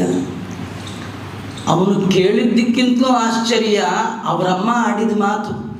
ವಾಲ್ಮೀಕಿಗಳು ಎಷ್ಟು ಅದ್ಭುತವಾದ ಮಾತನ್ನು ತಾಯಿಯ ಬಾಯಲ್ಲಿ ಹೇಳಿಸ್ತಾರೆ ಅಂದರೆ, ಅವಳು ಹೇಳ್ತಾಳೆ, ನೀನೇ ಕೇಳಿ ಬಚಾವಾದೆ, ನೀನೇನಾದ್ರು ಹೋಗಲ್ಲ ಅಂದಿದ್ರೆ ನಾನೇ ನಿನ್ನ ಕತ್ತಿಡದ ಅಣ್ಣನ ಜೊತೆಗೆ ದಬ್ಬುತ್ತಿದ್ದೆ. ನಿನ್ನನ್ನು ನಾನು ಹಡೆದದ್ದು ಈ ಕೋಸಲ ದೇಶದಲ್ಲಿ ಎಂಜಾಯ್ ಮಾಡಲಿಕ್ಕಲ್ಲ, ರಾಮನ ಸೇವೆಗಾಗಿ ನಿನ್ನನ್ನು ಹಡೆದದ್ದು ಅಂತ ಆ ತಾಯಿ ಹೇಳುವ ಮಾತು. ಹೊರಟ ಲಕ್ಷ್ಮಣನನ್ನು ಕರೆದು ಹೇಳ್ತಾ ಇದ್ದಾಳೆ, ಹೋಗುವಾಗೇನೋ ಒಂಥರ ಉತ್ಸಾಹದಲ್ಲಿ ಹೋಗಿಬಿಡ್ತೀರಿ, ಅರ್ಧ ದಾರಿಗೆ ಹೋದ್ಮೇಲೆ ಯಾಕಾರು ಬಂದೋ, ನಮ್ಮ ಚೆನ್ನಾಗಿತ್ತು, ನನ್ನ ಪಾಡಿಗೆ ನನ್ನ ಹೆಂಡತಿ ಜೊತೆ ಹೋಗಿದ್ದು ರಾಮ, ಹೆಂಡತಿಯನ್ನು ಬಿಟ್ಟು ಹೋಗಿದ್ದು ಲಕ್ಷ್ಮಣ. ಎಂಥ ಅದ್ಭುತವಾದ ಸೇವೆ ರೀ ಲಕ್ಷ್ಮಣನ ಸೇವೆ. ಲಕ್ಷ್ಮಣನ ಸೇವೆ 14 ವರ್ಷ ಒಂದು ದಿನ ನಿದ್ದೆ ಮಾಡಿಲ್ಲಂತೆ ಲಕ್ಷ್ಮಣ. ಒಂದು ದಿನ ದೇವರಿಗಾಗಿ ನಿದ್ದೆ ಬಿಟ್ರೇನೆ ಮಹಾಪುಣ್ಯ. ಜಾವದ ಜಾಗರಣೆ ಕೃತ 4000 ಜಾವ 4 ಮಿತಿ ಇಲ್ಲವು. 3 hours ಏಕಾದಶಿ ದಿನ ದೇವರ ಪ್ರೀತಿಗೋಸ್ಕರವಾಗಿ ನಿದ್ದೆಯನ್ನು ಗೆದ್ದು ಭಗವಂತನ ಭಜನೆ ಮಾಡಿದರೆ ಒಂದು 4000 ಬಾರಿ ರಾಜಸೂಯಾಶ್ವಮೇಧ ಮಾಡಿದ ಫಲ ಬರುತ್ತಂತೆ. ಇನ್ನು ಇಡೀ 4 ಜಾವ ಎದ್ದು ಬಿಟ್ರೆ ಎಷ್ಟು ಫಲ. ಅಂಥದ್ರಲ್ಲಿ ರಾಮನಿಗಾಗಿ ಭಗವಂತನಿಗಾಗಿ 14 ವರ್ಷ ನಿದ್ದೆಯನ್ನು ಬಿಟ್ಟು ತಪಸ್ಸು ಮಾಡಿದ ಮಹಾನುಭಾವ ಲಕ್ಷ್ಮಣ. ಆ ಲಕ್ಷ್ಮಣನನ್ನು ಕುರಿತು ತಾಯಿ ಹೇಳ್ತಾಳೆ, ಹೋಗುವಾಗ ಚೆನ್ನಾಗಿರುತ್ತಪ್ಪ, ಹೋದ ಮೇಲೆ ಆ ಕರ್ಕೊಂಡು ಹೋದವರಿಗೆ ಬೇಸರ ಆಗುವಂತೆ ನಿನ್ನ ವರ್ತನೆ ಇರಬಾರ್ದು. ಆ ಕಾಡನ್ನೇ ನಾಡಂತ ತಿಳ್ಕೊ, ತಂದೆ ಇಲ್ಲ ಅನ್ಕೋಬೇಡ, ರಾಮನನ್ನೇ ನಿನ್ನ ತಂದೆ ಅಂತ ತಿಳ್ಕೊ. ಮಾಂ ವಿದ್ದಿ ಜನಕಾತ್ಮಜಾಂ, ನನ್ನನ್ನು ನೀನು ನಿನ್ನ ಅತ್ತಿಗೆಯಲ್ಲಿ ನೋಡಬೇಕು, ಬಹಳ ಎಚ್ಚರಿಕೆಯಿಂದ ಇರಬೇಕು. ಅವಳು ತರುಣಿ, ನೀನು ತರುಣ, ಸ್ವಲ್ಪವೂ ಹೆಚ್ಚು ಕಡಿಮೆ ಆಗಬಾರ್ದು. ಜ್ಯೇಷ್ಠ ಭ್ರಾತ ಪಿತೃ ಸಮ, ತತ್ಪತ್ನಿ ಮಾತೃ ಸಮ. ತಾಯಿಯನ್ನು ಗೌರವಿಸುವಂತೆ ಗೌರವಿಸಬೇಕು. ಬಹಳ ಎಚ್ಚರಿಕೆಯಿಂದ 14 ವರ್ಷ ಸೇವೆ ಮಾಡಿ ಸುಖವಾಗಿ ಮನೆಗೆ ಬಾ ಅಂತ ತಾಯಿ ಹರಿಸ್ತಾ ಇದ್ದ. ನಮಗೇನಾದ್ರು ಈ ಪ್ರಸಂಗ ಅವ್ನು ಬೇಕಾದ್ರೆ ಹಾಳಾಗೋಲಿ, ನೀನು ಯಾಕೆ ಹೋಗ್ತೀಯ, ಸುಮ್ಮನೆ ನಿಮ್ಮ ಅಣ್ಣ ಎಲ್ಲರೂ ಹಾಳಾಗೋಲಿ, ನೀನು ಸುಮ್ಮನೆ ಬಿಡು, ಹಿಂಗೆ ಹೇಳ್ತಿದ್ವಿ ವಿನಃ ಅದು ಒಂದೇ ತಂದೆ ಬೇರೆ ಬೇರೆ ತಾಯಿ ಮಕ್ಕಳು ಅಣ್ಣ ತಮ್ಮಂದ್ರೆ ಹೀಗಿರೋದು ಎಲ್ಲಿ ಸಾಧ್ಯ ರೀ. ಒಂದೇ ಹೊಟ್ಟೆಯಲ್ಲಿ ಹುಟ್ಟಿದೆ ಅಣ್ಣ ತಮ್ಮಂದ್ರೆ ಹೀಗಿರಲ್ಲ. ತಾಯಂದ್ರು ಬೇರೆ ಬೇರೆ ಆಗಿದ್ರು ಕೂಡ ಮನಸ್ಸು ಮಾತ್ರ ರಾಮನ ವಿಷಯದಲ್ಲಿ ಎಲ್ಲರಿಗೆ ಒಂದೇ ಇತ್ತು ಅನ್ನಲಿಕ್ಕೆ ಈ ಕಥೆ ಸಾಕ್ಷಿ. ಅದರಿಂದ ವಲ್ಕಲಿ ಯಾನರಣ್ಯಂ ಸಸಹಜ ನೃಪಜಃ, ಅನುಜನಿಂದ ಸಹಿತನಾದಂತಹ ಆ ರಾಮದೇವರು ವಲ್ಕಲವನ್ನು ಧಾರಣೆ ಮಾಡಿ ಅರಣ್ಯದ ಕಡೆ ಮುಖ ಮಾಡಿ ಹೊರಟಿದ್ದಾನೆ. ಹೊರಟಾಗ ಸುಮಂತು ತಾನು ಕುದುರೆಯನ್ನು ಸಿದ್ಧ ಮಾಡಿಕೊಂಡು ಬಂದಿದ್ದಾನೆ. ಆ ರಥವನ್ನ ಸೀತಾದೇವಿಯನ್ನ ಏರಿಸಿ ತಾನು ಲಕ್ಷ್ಮಣನನ್ನು ಕೂಡಿಸಿಕೊಂಡು ಹೊರಟ. ಇವ ಹೊರಟ್ರೆ ಇಡೀ ಊರೇ ಅವನ ಹಿಂದೆ ಬರ್ತಾ ಇದ್ದ. ನೋಡಿ ವಸಿಷ್ಠರು ಹೇಳ್ತಾ ಇದ್ದಾಳೆ ಕೈಕೇಯಿಗೆ, ಪಾಪಿ ನೋಡು ರಾಮನನ್ನು ಕಳಿಸಿದ್ರೆ ಆ ಪರಿಸ್ಥಿತಿ ಹೇಗಿದೆ ನೋಡು, ಇಡೀ ಊರು ಇವತ್ತು ಸ್ಮಶಾನದಂತಾಗತ್ತೆ. ಯಾರೂ ಇಲ್ಲದ ಈ ಊರಿನಲ್ಲಿ ನೀನು ನಿನ್ನ ಮಗ ಇಬ್ಬರೇ ಆರಾಮಾಗಿರ್ರಿ, ಎಲ್ಲ ಹೋಗ್ತಾ ಇದ್ದಾರೆ ನೋಡು ಅಂತ ಇಲ್ಲಿ ವರ್ಣನೆ ಮಾಡ್ತಾರೆ. ಪಕ್ಷಿಗಳು, ಗಿಡಗಳು, ಮರಗಳು, ದನ ಕರುಗಳು ಎಲ್ಲವೂ ಕೂಡ ರಾಮನ ವಿರಹವನ್ನು ತಾಳ್ಲಿಕ್ಕಾಗದೆ ರಾಮನ ಹಿಂದೆ ಹೊರಟ. ಅದು ಹೇಗಿತ್ತು ಅಂದರೆ, ಒಂದು ದೇಹದ ಒಳಗಿರುವ ಆ ಚೇತನನ ಜೊತೆಗಿರುವ ಪರಮಾತ್ಮ ದೇಹದಿಂದ ಹೊರಗೆ ಹೊರಟಾಗ ಕಣ್ಣು ಕೈಕಾಲುಗಳಿಗೆ ಅಭಿಮಾನಿಗಳಾದ ದೇವತೆಗಳು ಹೇಗೆ ದೇಹವನ್ನು ಬಿಟ್ಟು ಹೋಗುತ್ತಾರೆ, ರಾಮ ಇಡೀ ಊರಿನ ಜನರಿಗೆ ಪ್ರಾಣದಂತಿದ್ದ. ಪ್ರಾಣ ಹೋದ್ಮೇಲೆ ಏನಿದ್ರೇನು ಅಲ್ವಾ? ಡಾಕ್ಟ್ರೇ, ನಮ್ಮ ಯಜಮಾನ್ರು ಪ್ರಾಣ ಮಾತ್ರ ಹೋಗಿದೆ, ಕಣ್ಣಿತ್ತು, ಕೈ ಇತ್ತು, ಕಾಲಿತ್ತು, ತೊಗೊಂಡೇನು ಮಾಡ್ಬೇಕ್ರಿ? ಪ್ರಾಣ ಒಂದು ಹೋಗಿದೆಯಾ, ಗೋವಿಂದ. ಕಣ್ಣು ಹೋಗಿದ್ರೆ ಕುರುಡ ಅಂತಾರೆ, ಕಿವಿ ಹೋಗಿದ್ರೆ ಕಿವುಡ ಅಂತಾರೆ, ಕೈ ಹೋಗಿದ್ರೆ ಇನ್ನೇನೋ ಅಂತಾರೆ. ಆದರೆ ಪ್ರಾಣ ಹೋಗಿದ್ರೆ ಮಾತ್ರ ಅವನನ್ನು ಅರಿತು ಪೆಣವೆಂದು ಬೀಳುವರು ಜನರು. ಹೆಣ ಅಂತ ಕರೀತಾರೆ. ಅಲ್ಲಿವರೆಗೂ ಮನೆಯಲ್ಲಿ ಇಟ್ಕೊಳ್ಬಹುದು, ಆದರೆ ಒಮ್ಮೆ ಪ್ರಾಣ ಹೋದ್ಮೇಲೆ ಹೇಗೆ ಎಲ್ಲ ಇಂದ್ರಿಯಗಳು ಅದನ್ನು ಅನುಸರಿಸಿ ಹೋಗುತ್ತೆ. ಎಲ್ಲ ಆ ನಾಡಿನ ಜನರಿಗೆ ರಾಮ ಪ್ರಾಣಕ್ಕೆ ಸಮನಾಗಿದ್ದ. ರಾಮ ಹೊರಟ ಅಂದರೆ ಎಲ್ಲರೂ ಅವನ ಹಿಂದೆ ಹೊರಡ್ತಾ ಇದ್ದಾರೆ. ಇದನ್ನು ನೋಡಿ ಬಹಳ ಆಶ್ಚರ್ಯ ಆಗ್ತಾ ಇದೆ. ರಾಮ ಎಲ್ಲರಿಗೆ ಸನ್ನೆ ಮಾಡ್ತಾ ಇದ್ದಾನೆ, ಯಾರು ಬರಬೇಡಿ ಬರಬೇಡಿ ಅಂತ. ಈ ಸಂದರ್ಭದಲ್ಲಿ ಒಂದು ಪ್ರಸಂಗ ನಡೆದದ್ದು ರಾಮಾಯಣ ಬಹಳ ಸುಂದರವಾಗಿ ಮನೋಜ್ಞವಾಗಿ ವರ್ಣನೆ ಮಾಡುತ್ತೆ. ರಾಮ ಹೊರಟ, ರಥದಲ್ಲಿ ಕೂತ ಅನ್ನುವ ಸುದ್ದಿ ದಶರಥನಿಗೆ ತಿಳಿದಾಗ ದಶರಥ ಮೂರ್ಛಾಕ್ರಾಂತನಾಗಿ ಬಿದ್ದವ ಸ್ವಲ್ಪ ಜಾಗೃತ ಅವಸ್ಥೆಗೆ ಬಂದು ಹಾಗೆ ತೆವಳುತ್ತಾ ಏಳಲಿಕ್ಕೂ ಶಕ್ತಿ ಇಲ್ಲ. ಮಹಾದ್ವಾರಕ್ಕೆ ಬಂದಿದ್ದಾನೆ. ದಾರಿಯಲ್ಲಿ ಆ ರಥದಲ್ಲಿ ಸುಮಂತರು ಇವ್ರನ್ನ ಕೂಡಿಸ್ಕೊಂಡು ಹೊರಡುತ್ತಿರೋದನ್ನು ನೋಡಿ ನಿಲ್ಲು ನಿಲ್ಲು ನಿಲ್ಲು ಅಂತ ಕೂಗ್ತಾ ಇದ್ದಾನಂತ. ಕಡೇ ದಾರಿ ಒಮ್ಮೆ ರಾಮನ ಮುಖವನ್ನು ನೋಡಿಬಿಡ್ತೇನೆ, ಈ ರಾಮನ ಮುಖವನ್ನು ಮತ್ತೆ ನೋಡುವ ಭಾಗ್ಯ ನನ್ನ ಹಣೆಯಲ್ಲಿ ಬರೆದಿದೆಯೋ ಇಲ್ಲೋ. ರಾಮ ಹೊರಟಿದ್ದಾನೆ, ಇದೊಂದು ಸತಿ ನಿಲ್ಲು ಅಂದರೆ ಅಲ್ಲಿ ದಶರಥ ನಿಲ್ಲು ನಿಲ್ಲು ಅಂತಿದ್ರೆ ಇಲ್ಲಿ ರಾಮ ಬೇಗ ಹೋಗು ಅಂತ ಇದ್ದ. ಈ ಮಧ್ಯ ಡ್ರೈವರ್ ಏನು ಮಾಡ್ಬೇಕ್ರಿ? Old boss new boss, old boss Dasharatha, new boss Rama. ಮಧ್ಯದಲ್ಲಿರೋ ಡ್ರೈವರು ಸುಮಂತ್. ಅವನು ಯೋಚನೆ ಮಾಡಿ ಓಡಿಸ್ಲೂ ಇಲ್ಲ ನಿಲ್ಲಿಸ್ಲೂ ಇಲ್ಲ, ಅಲ್ಲೇ ನಿಂತುಬಿಟ್ಟ. ಆಗ ರಾಮ ಹೇಳ್ತಾ ಇದ್ದಾನೆ, ನಿಲ್ಲಿಸ್ಬೇಡ. ನಾನು ನಿಲ್ಲೋದ್ರಿಂದ ರಾಮ ನನ್ನ ಮುಖವನ್ನು ನನ್ನ ತಂದೆ ನೋಡೋದ್ರಿಂದ ಅವನಿಗೆ ದುಃಖದ ಉಪಶಮನಕ್ಕಿಂತಲೂ ದುಃಖ ಹೆಚ್ಚಾಗತ್ತೆ. ಅದರಿಂದ ನಾನಿರೋದಕ್ಕಿಂತಲೂ ಮುಂದೆ ಹೋಗೋದೇ ಒಳ್ಳೆಯದು.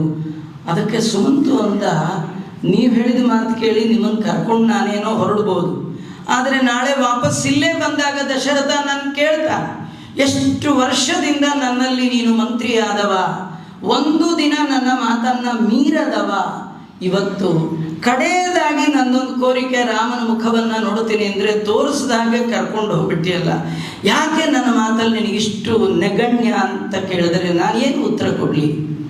ರಾಮ ಹೇಳ್ದ, ನನ್ನ ಹತ್ರ ಐಡಿಯಾ ಇದೆ, ನೀ ಮೊದಲು ಜಾಗ ಖಾಲಿ ಮಾಡು. ಸ್ವಲ್ಪ ದೂರ ಹೋದ ಮೇಲೆ ರಾಮ ಹೇಳ್ತಾನೆ, ನೀನು ಮರಳಿ ಹೋದಾಗ ನಮ್ಮಪ್ಪ ಖಂಡಿತ ಕೇಳ್ತಾನೆ, ಅಷ್ಟು ಕೂಗಿದ್ರೂ ಕೂಡ ನೀನು ನಿಲ್ಲಿಸದೆ ಯಾಕೆ ಹೋದೆ ಅಂತ ಕೇಳ್ತಾನೆ. ಇಷ್ಟೇ ಉತ್ತರ ಹೇಳು. ಆ ಗಲಾಟೆ ಒಳಗೆ ನಿಮ್ಮ ಕೂಗು ನಂಗೆ ಕೇಳಲಿಲ್ಲ. ಅಲ್ಲ, ಸುಳ್ಳು ಹೇಳಿದಾಗ ಆಗುತ್ತಲ್ಲ ಅಂದ ಸುಮಂತು. ಈ ಸುಳ್ಳಲ್ಲ, ಪಂಚಾಂದ್ರತಾನ್ಯಾಹುರಪಾತಕಾನಿ, ಇದು ಪಾಪದಲ್ಲಿ ಪರ್ಯವಸಾನ ಆಗೋಲ್ಲ. ಭಗವಂತನ ಮಾತೆ ಅದು ಸತ್ಯವಾದ ಮಾತು. ನಾನು ಹೇಳಿದೆ ಅಂದಮೇಲೆ ಸತ್ಯ ಅಷ್ಟೇ. ಅದು ಯತ್ ಸತಾಂ ಹಿತಂ ತತ್ ಸತ್ಯಂ, ಸತ್ಯಂ ಬ್ರೂಯಾತ್ ಪ್ರಿಯಂ ಬ್ರೂಯಾತ್ ನ ಬ್ರೂಯಾತ್ ಸತ್ಯಮ ಪ್ರಿಯಂ ಅಂತ ಶಾಸ್ತ್ರ ಹೇಳುತ್ತಾದ ಕಾರಣ ಇದು ಪ್ರಿಯವಾದ ಸತ್ಯ, ಸಜ್ಜನರಿಗೆ ಹಿತವನ್ನು ಉಂಟು ಮಾಡುವ ಮಾತಾದ ಕಾರಣ ಇದೇ ನಿಜವಾದ ಸತ್ಯ. ಅದರಿಂದ ನೀನು ಮುಂದೆ ಹೋಗು ಅಂತ ಹೇಳಿ ಸುಮಂತನಿಗೆ ಹೇಳ್ತಾ ಇದ್ದಾನೆ. ಸುಮಂತು ಹೋಗುವಾಗ ಇಡೀ ಊರಿನ ಜನ ಯಾರ್ದು ಮನೆದು ಬೀಗ ಹಾಕಿಲ್ಲ. ಕೆಲವರಂತೂ ಹೋಮ ಮಾಡ್ತಿದ್ರು, ಹೋಮದ ಕುಂಡ ಹಿಡ್ಕೊಂಡೇ ಓಡ್ತಾ ಇದ್ದಾರೆ. ಕೆಲವರು ಪಾಠ ಹೇಳ್ತಿದ್ರು, ಆಚಾರ್ಯ ಶಿಷ್ಯರು ಜೊತೆಲಿ ಬಂದರೆ ಪಾಠ, ಇಲ್ಲದೆ ಓಟ ಅಂತ ಹೇಳಿ ಓಡ್ತಾ ಪಾಠ ಹೇಳ್ತಾ ಇದ್ದಾರೆ. ಕೆಲವರು ಮಕ್ಕಳಿಗೆ ಹಾಲು ಕುಡಿಸ್ತಿದ್ರು, ಎತ್ಕೊಂಡು ಹಾಗೆ ಓಡ್ತಾ ಇದ್ದಾರೆ. ಯಾರು ಮನೆ ಕಡೆ ಬೀಗ ಹಾಕಬೇಕು, ಅಲ್ಲಿ ಬೀರು ಒಳಗಿದೆ, ಅಡುಗೆ ಮಾಡಿಟ್ಟಿದ್ದೀನಿ, ಹಾಲ್ಗಿಟ್ಟಿದ್ದೀನಿ, ಯಾರಿಗೆ ಯಾವ ಯೋಚನೆಯೂ ಇಲ್ಲ. ರಾಮ ಹೋಗ್ತಾ ಇದ್ದಾನೆ, ರಾಮನನ್ನು ಬಿಡಬಾರದು ಅಂಥೇಳಿ ರಾಮನ ಹಿಂದೆ ಓಡುತ್ತಾ ಇದ್ದಾರೆ. ಅದರ ರಥದ ಹಿಂದೆ ಓಡುವ ತಾಕತ್ತಿಲ್ಲದ ಕೆಲವರು ಮರಳಿ ರಾಮ ಬರೋದಿಲ್ಲ ಅಂಥೇಳಿ ಕೆಲವರು ಬಂದರೆ ಕೆಲವರು ಯಂಗಿರೋರು ಹೆಂಗಾದರೂ ಆಗಲಿ ರಾಮನ ಬಿಡಬಾರದು ಅಂತ ಓಡ್ತಾ ಇದ್ದಾರೆ. ಕೆಲವರು ಬ್ರಹ್ಮಜ್ಞಾನಿಗಳು, ಅವರೆಲ್ಲ ವಾಜಪೇಯಾದಿ ಯಾಗಗಳನ್ನು ಮಾಡಿದವರು. ದೇವರೇ ಇಲ್ಲದ ಮೇಲೆ ಯಾಗ ಯಾರ ಸಲುವಾಗಿ ಮಾಡಬೇಕು, ಅವನನ್ನು ಬಿಟ್ಟು ನಮ್ಮ ಯಾಗ ಯಾರು ತಗೊಳ್ಬೇಕು ಅಂಥೇಳಿ ಆ ಯಾಗಕುಂಡವನ್ನು ಹಿಡಿದು ಹೋಗೋದನ್ನು ನೋಡಿ ಸುಮಂತು ಹೇಳ್ತಾ ಇದ್ದಾನೆ, ಸ್ವಾಮಿ ನಾವು ಹಿಂತಿರುಗಿ ಹೋಗೋಣ, ನೋಡೊಂದು ಸತಿ ನೋಡಲು ಬರ್ತಿರೋರು ನೋಡು ಅಂದಾಗ ರಾಮದೇವರು ಹೇಳ್ತಾರೆ, ನೋಡು ನಾನು ಹೋಗಲೇಬೇಕು, ನಾನು ವಾಪಸ್ಸಂತೂ ಬರ್ಲಿಕ್ಕೆ ಸಾಧ್ಯ ಇಲ್ಲ, ಇವ್ರ ಸಲುವಾಗಿ ಬೇಕಾದರೆ ಒಂದು ಕೆಲಸ ಮಾಡೋಣ ಅಂಥೇಳಿ ರಾಮ ರಥದಿಂದ ಇಳಿದು ಕಾಲ್ನಡಿಗೆಯಲ್ಲಿ ನಡೀಲಿಕ್ಕೆ ಶುರು ಮಾಡುತ್ತಂತೆ. ಯಾಕೆಂದರೆ ಓಡೋರಿಗೆ ಹೆಚ್ಚು ದಣಿವು ಮಾಡೋದು ಬೇಡ ಅಂಥೇಳಿ ರಾಮ ನಡೀತಾ ಹೋದರೆ ಇವರೆಲ್ಲ ಅವನ ಜೊತೆಗೆ ಹೋಗ್ತಾ ಇದ್ದಾರೆ. ಅವರಲ್ಲೆಲ್ಲ ಏನಂದರೆ ಅವ್ರಿಗೇನು ಮತ್ತೆ ಬರಬೇಕು ಅಂತ ಏನು ಆಸೆ ಇಲ್ಲ. ರಾಮ ಎಲ್ಲಿರ್ತಾನೆ ಅದೇ ನಾಡು, ರಾಮ ಇದ್ದಲ್ಲೇ ನಮ್ಮ ವಾಸ ಅಂತ ರಾಮನಿಂದನೇ ಹೋಗಿದ್ದಾರೆ. ರಾಮಚಂದ್ರ ದೇವರು ಗಂಗಾ ನದಿಯ ಸಮೀಪಕ್ಕೆ ಬಂದಿದ್ದಾರೆ. ಅಲ್ಲಿ ಎಲ್ಲ ಮಲಗಿದ್ದಾರೆ, ವಿಶ್ರಾಂತಿ ತಗೊಳ್ತಾ ಇದ್ದಾರೆ. ಆಗ ರಾಮಚಂದ್ರ ದೇವರು ಅಲ್ಲಿ ಒಬ್ಬ ಗುಹ ನಾಮಕ ವ್ಯಾಧ, ಗಂಗಾತಾರಿ ಗುಹಾರ್ಚ್ಯ, ಗಂಗಾ ನದಿಯನ್ನು ದಾಟುವ ಸಂದರ್ಭದಲ್ಲಿ ಹೇಳಿದ, ನಾವು ಇಲ್ಲೇ ಇದ್ದರೆ ಮುಂದೆ ಇವರು ಎಲ್ಲ ಬಂದುಬಿಡ್ತಾರೆ ಅಂಥೇಳಿ ರಾತ್ರೋರಾತ್ರಿ ತಾನು ಗಂಗಾ ನದಿಯನ್ನು ದಾಟಿ ಗುಹ ನಾಮಕ ವ್ಯಾಧನಿಂದ ಅರ್ಚಿತನಾಗಿದ್ದಾನೆ. ಗುಹ ಅನ್ನುವ ಬೇಡರವ ಬಂದು ಹೇಳ್ತಾ ಇದ್ದಾನೆ, ಸ್ವಾಮಿ ನೀವು ಇಡೀ ಪ್ರಪಂಚಕ್ಕೆ ಒಡೆಯರಾಗಿರ್ತಕ್ಕಂಥ ಮಹಾಪ್ರಭುಗಳು, ನಿಮ್ಮ ಚಿಕ್ಕಮ್ಮ ಕೇಳಿದ್ದು ಆ ಕೋಸಲ ದೇಶದ ಅಧಿಪತಿಯಾಗಬೇಕು ಅಂತ ತನ್ನ ಮಗನಿಗೆ. ಆದರೆ ನಾನು ಇದಕ್ಕೆ ರಾಜ, ನನ್ನ ರಾಜ್ಯ ನನ್ನ ಅರಸೊತ್ತಿಗೆ ನಿಮ್ಮ ಪಾದಕ್ಕೆ ಅರ್ಪಣೆ ಮಾಡಿದ್ದೇನೆ. ನೀವು 14 ವರ್ಷ ಊರಂತೂ ಬಿಟ್ಟು ಬಂದಾಗಿದೆ, ಅದರಿಂದ ಏನು ಯೋಚನೆ ಮಾಡಬೇಡಿ, ನೀವಿಲ್ಲೇ 14 ವರ್ಷ ಈ ರಾಜ್ಯದ ಒಳಗೆ ನೀವು ರಾಜರಾಗಲಿ. ಈ ತಾತ್ಪರ್ಯ ಇಷ್ಟೇ. ಅವನು ಹುಟ್ಟಿನಿಂದ ಗುಹ ಆಗಿದ್ದರೂ, ಹುಟ್ಟಿನಿಂದ ಬೇಡ ಆಗಿದ್ದರೂ ಕೂಡ ಎತ್ತರದಲ್ಲಿ, ಭಕ್ತಿಯ ಎತ್ತರದಲ್ಲಿ ಭಗವಂತನಿಗೆ ಸರ್ವಸ್ವ ಸಮರ್ಪಣೆ ಮಾಡೋದ್ರೊಳಗೆ ಅವನು ತನ್ನ ಪರ್ಯವಸನ ಮಾಡ್ತಾ ಇದ್ದಾನೆ.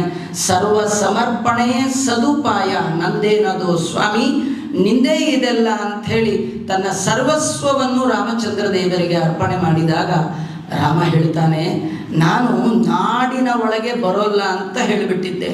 ಅದರಿಂದ ಎಲ್ಲಿಯಾದರೂ ನಾಡು ಬಂದರೂ ಕೂಡ ಅದನ್ನು ದಾಟ್ಕೊಂಡು ಹೋಗೋದೇ ವಿನ ಅಲ್ಲಿ ಸ್ಟೇ ಮಾಡುವ ಸಂಪ್ರದಾಯ ಇಲ್ಲ. ನೀ ಕರೆದಿದ್ಯಾ, ನಾ ಇವತ್ತಿರ್ತೇನೆ, ನಾಳೆ ಹೊರಡಬೇಕು ಅಂಥೇಳಿ ಆ ಗುಹನಿಂದ ಅನೇಕ ರೀತಿಯಿಂದ ಅರ್ಚನೆಯನ್ನು ಮಾಡಿಸಿಕೊಂಡವನಾಗಿ ಮತ್ತೆ ಹೇಳ್ತಾ ಇದ್ದಾನೆ ಸುಮಂತ್ರಿಗೆ, ನೀನು ಈ ಅಯೋಧ್ಯೆ ಕಡೆಗೆ ಅಭಿಮುಖ ಮಾಡಿ ರಥವನ್ನು ಓಡಿಸಿ ದಕ್ಷಿಣಕ್ಕೆ ಅಭಿಮುಖ ಮಾಡಿಕೊಂಡು ಮರಳಿ ಬಂದುಬಿಡು ಅಂತ. ಇಲ್ಲಿ ಮಲಗದವರೆಲ್ಲ ಸುಖವಾದ ನಿದ್ರೆ. ಯಾಕೆ ನಿದ್ದೆ ಅಂದರೆ ರಾಮ ನಿಂತ ಇಲ್ಲೇ ಮಲಗಿದ್ದಾನೆ ಅಂತ. ರಾಮ ಮಲಗಿದ್ದಾನೆ ಅಂದ್ಕೊಂಡು ಮಲಗದು. ರಾಮ ಮಲಗದ ದೇವರು ಅಂತ ಗೊತ್ತಿಲ್ಲ, ನಿದ್ದೆ ಮಾಡದ ದೇವರು ಇಬ್ಬರು, ಒಂದು ರಾಮ ಇನ್ನೊಂದು ಹನುಮ. ಅವರಿಬ್ಬರು ನಿದ್ದೆ ಮಾಡಿದ್ರೆ ನಾವ್ಯಾರು ಎದ್ದಿರೋಕ್ಕಾಗಲ್ಲ. ಒಳಗಿರುವಂಥ ಹನುಮ ಮಲಗದ ಅಂದರೆ ಪ್ರಾಣದೇವರು ಮಲಗಿದ್ರು ಅಂದರೆ ಭಗವಂತ ಮಲಗದ ಅಂತಾದರೆ ನಾವೆಲ್ಲ ಎದ್ದಿದ್ರೊಟ್ಟೆ ಹೋದ್ರೊಟ್ಟೆ, ಹೋದಾಗೆ ಲೆಕ್ಕ. ಆದ್ದರಿಂದ ಅದನ್ನು ತಿಳಿಯದೆ ಎಲ್ಲ ಮಲಗಿದಾಗ ಬೆಳಗಿನ ಜಾವ ಎದ್ದು ಅಯೋಧ್ಯೆ ಕಡೆಗೆ ರಥವನ್ನು ಅಭಿಮುಖ ಮಾಡಿ ಚಲಿಸಿ ಮುಂದೆ ಹೊರಡ್ತಾ ಇದ್ದಾರೆ. ಬೆಳಗಾಗೆದ್ದ ಪ್ರಜೆಗಳೆಲ್ಲ ಸಂತೋಷಪಟ್ಟರು. ರಾಮ ಅಯೋಧ್ಯೆ ಕಡೆಗೆ ಮರಳಿದ್ದಾನೆ ಅಂದ್ಕೊಂಡು ಅವರೆಲ್ಲ ಅಯೋಧ್ಯೆ ಕಡೆಗೆ ಹೊರಟ್ರೆ ಭಗವಂತ ತಾನು ಗಂಗೆಯನ್ನು ದಾಟಿ ಗೀಷ್ಪತೆ ಪುತ್ರಮಾನ್ಯ ಬೃಹಸ್ಪತ್ಯಾಚಾರ್ಯರ ಮಕ್ಕಳಾದ ಭರದ್ವಾಜರಿಂದ ಪೂಜಿತನಾಗಿದ್ದಾನೆ. ಭರದ್ವಾಜರು ತಮ್ಮಲ್ಲಿ ಇಂದ್ರದೇವರು ಕೊಟ್ಟಂತಹ ಅನೇಕ ಅಸ್ತ್ರಗಳಿತ್ತು. ಇಂದ್ರದೇವರು ದೇವಲೋಕದಿಂದ ತಂದು ಭರದ್ವಾಜರ ಕೈಯಲ್ಲಿ ಅಸ್ತ್ರವನ್ನು ಕೊಟ್ಟಿದ್ದಾರೆ. ಈ ಅಸ್ತ್ರವನ್ನು ನೀವು ಇಟ್ಕೊಳ್ಳಿ, ರಾಮ ಬಂದಾಗ ತಲುಪಿಸಬೇಕು ಅಂತ. ಆ ಸಂದರ್ಭದಲ್ಲಿ ರಾಮಚಂದ್ರ ದೇವರು ಅಸ್ತ್ರವನ್ನು ಸ್ವೀಕಾರ ಮಾಡುವ ಸಲುವಾಗಿಯೇ ಭರದ್ವಾಜರ ಆಶ್ರಮಕ್ಕೆ ಹೋಗಿ ಆ ಬೃಹಸ್ಪತ್ಯಾಚಾರ್ಯರ ಮಕ್ಕಳಾದ ಭರದ್ವಾಜರಿಂದ ಪೂಜಿತನಾಗಿ ಅವರು ಕೊಟ್ಟಂತಹ ಎಲ್ಲ ಆಯುಧಗಳನ್ನು ಸ್ವೀಕಾರ ಮಾಡಿದ್ದಾನೆ. ಭಗವಂತನಿಗೆ ಭಕ್ತರು ಪೂಜೆ ಮಾಡುವಾಗ ಆಯುಧವನ್ನು ಕೊಡಬೇಕಂತೆ. ಚಕ್ರಾಯುಧ, ಶಂಖ, ಇವೆಲ್ಲ ಭಗವಂತನಲ್ಲಿ ಯಾವಾಗಲೂ ಚಿಂತನೆ ಮಾಡಬೇಕು ಅಂತ ಮಧ್ವಗುರುಗಳು ಹೇಳ್ತಾರೆ. ಶಂಖ ಚಕ್ರ ಗದಾ ಪದ್ಮಾಧರಾಶ್ಚಿಂತ್ಯ ಹರೇರ್ಭುಜಾ ಪೀನವೃತ್ತ ಜಗದ್ರಕ್ಷ ಕೇವಲೋದ್ಯೋಗಿನೋ ನಿಶಂ. ದ್ವಾದಶ ಸ್ತೋತ್ರದಲ್ಲಿ ಆಚಾರ್ಯರು ತಿಳಿಸುವಾಗ ಭಗವಂತ ಯಾವಾಗಲೂ ಕೈಯಲ್ಲಿ ಶಂಖಚಕ್ರ ಹಿಡ್ಕೊಂಡೇ ಇರ್ತಾನೆ ಎನ್ನುವ ಚಿಂತನೆಯನ್ನು ನಾವು ಮಾಡಬೇಕಂತ.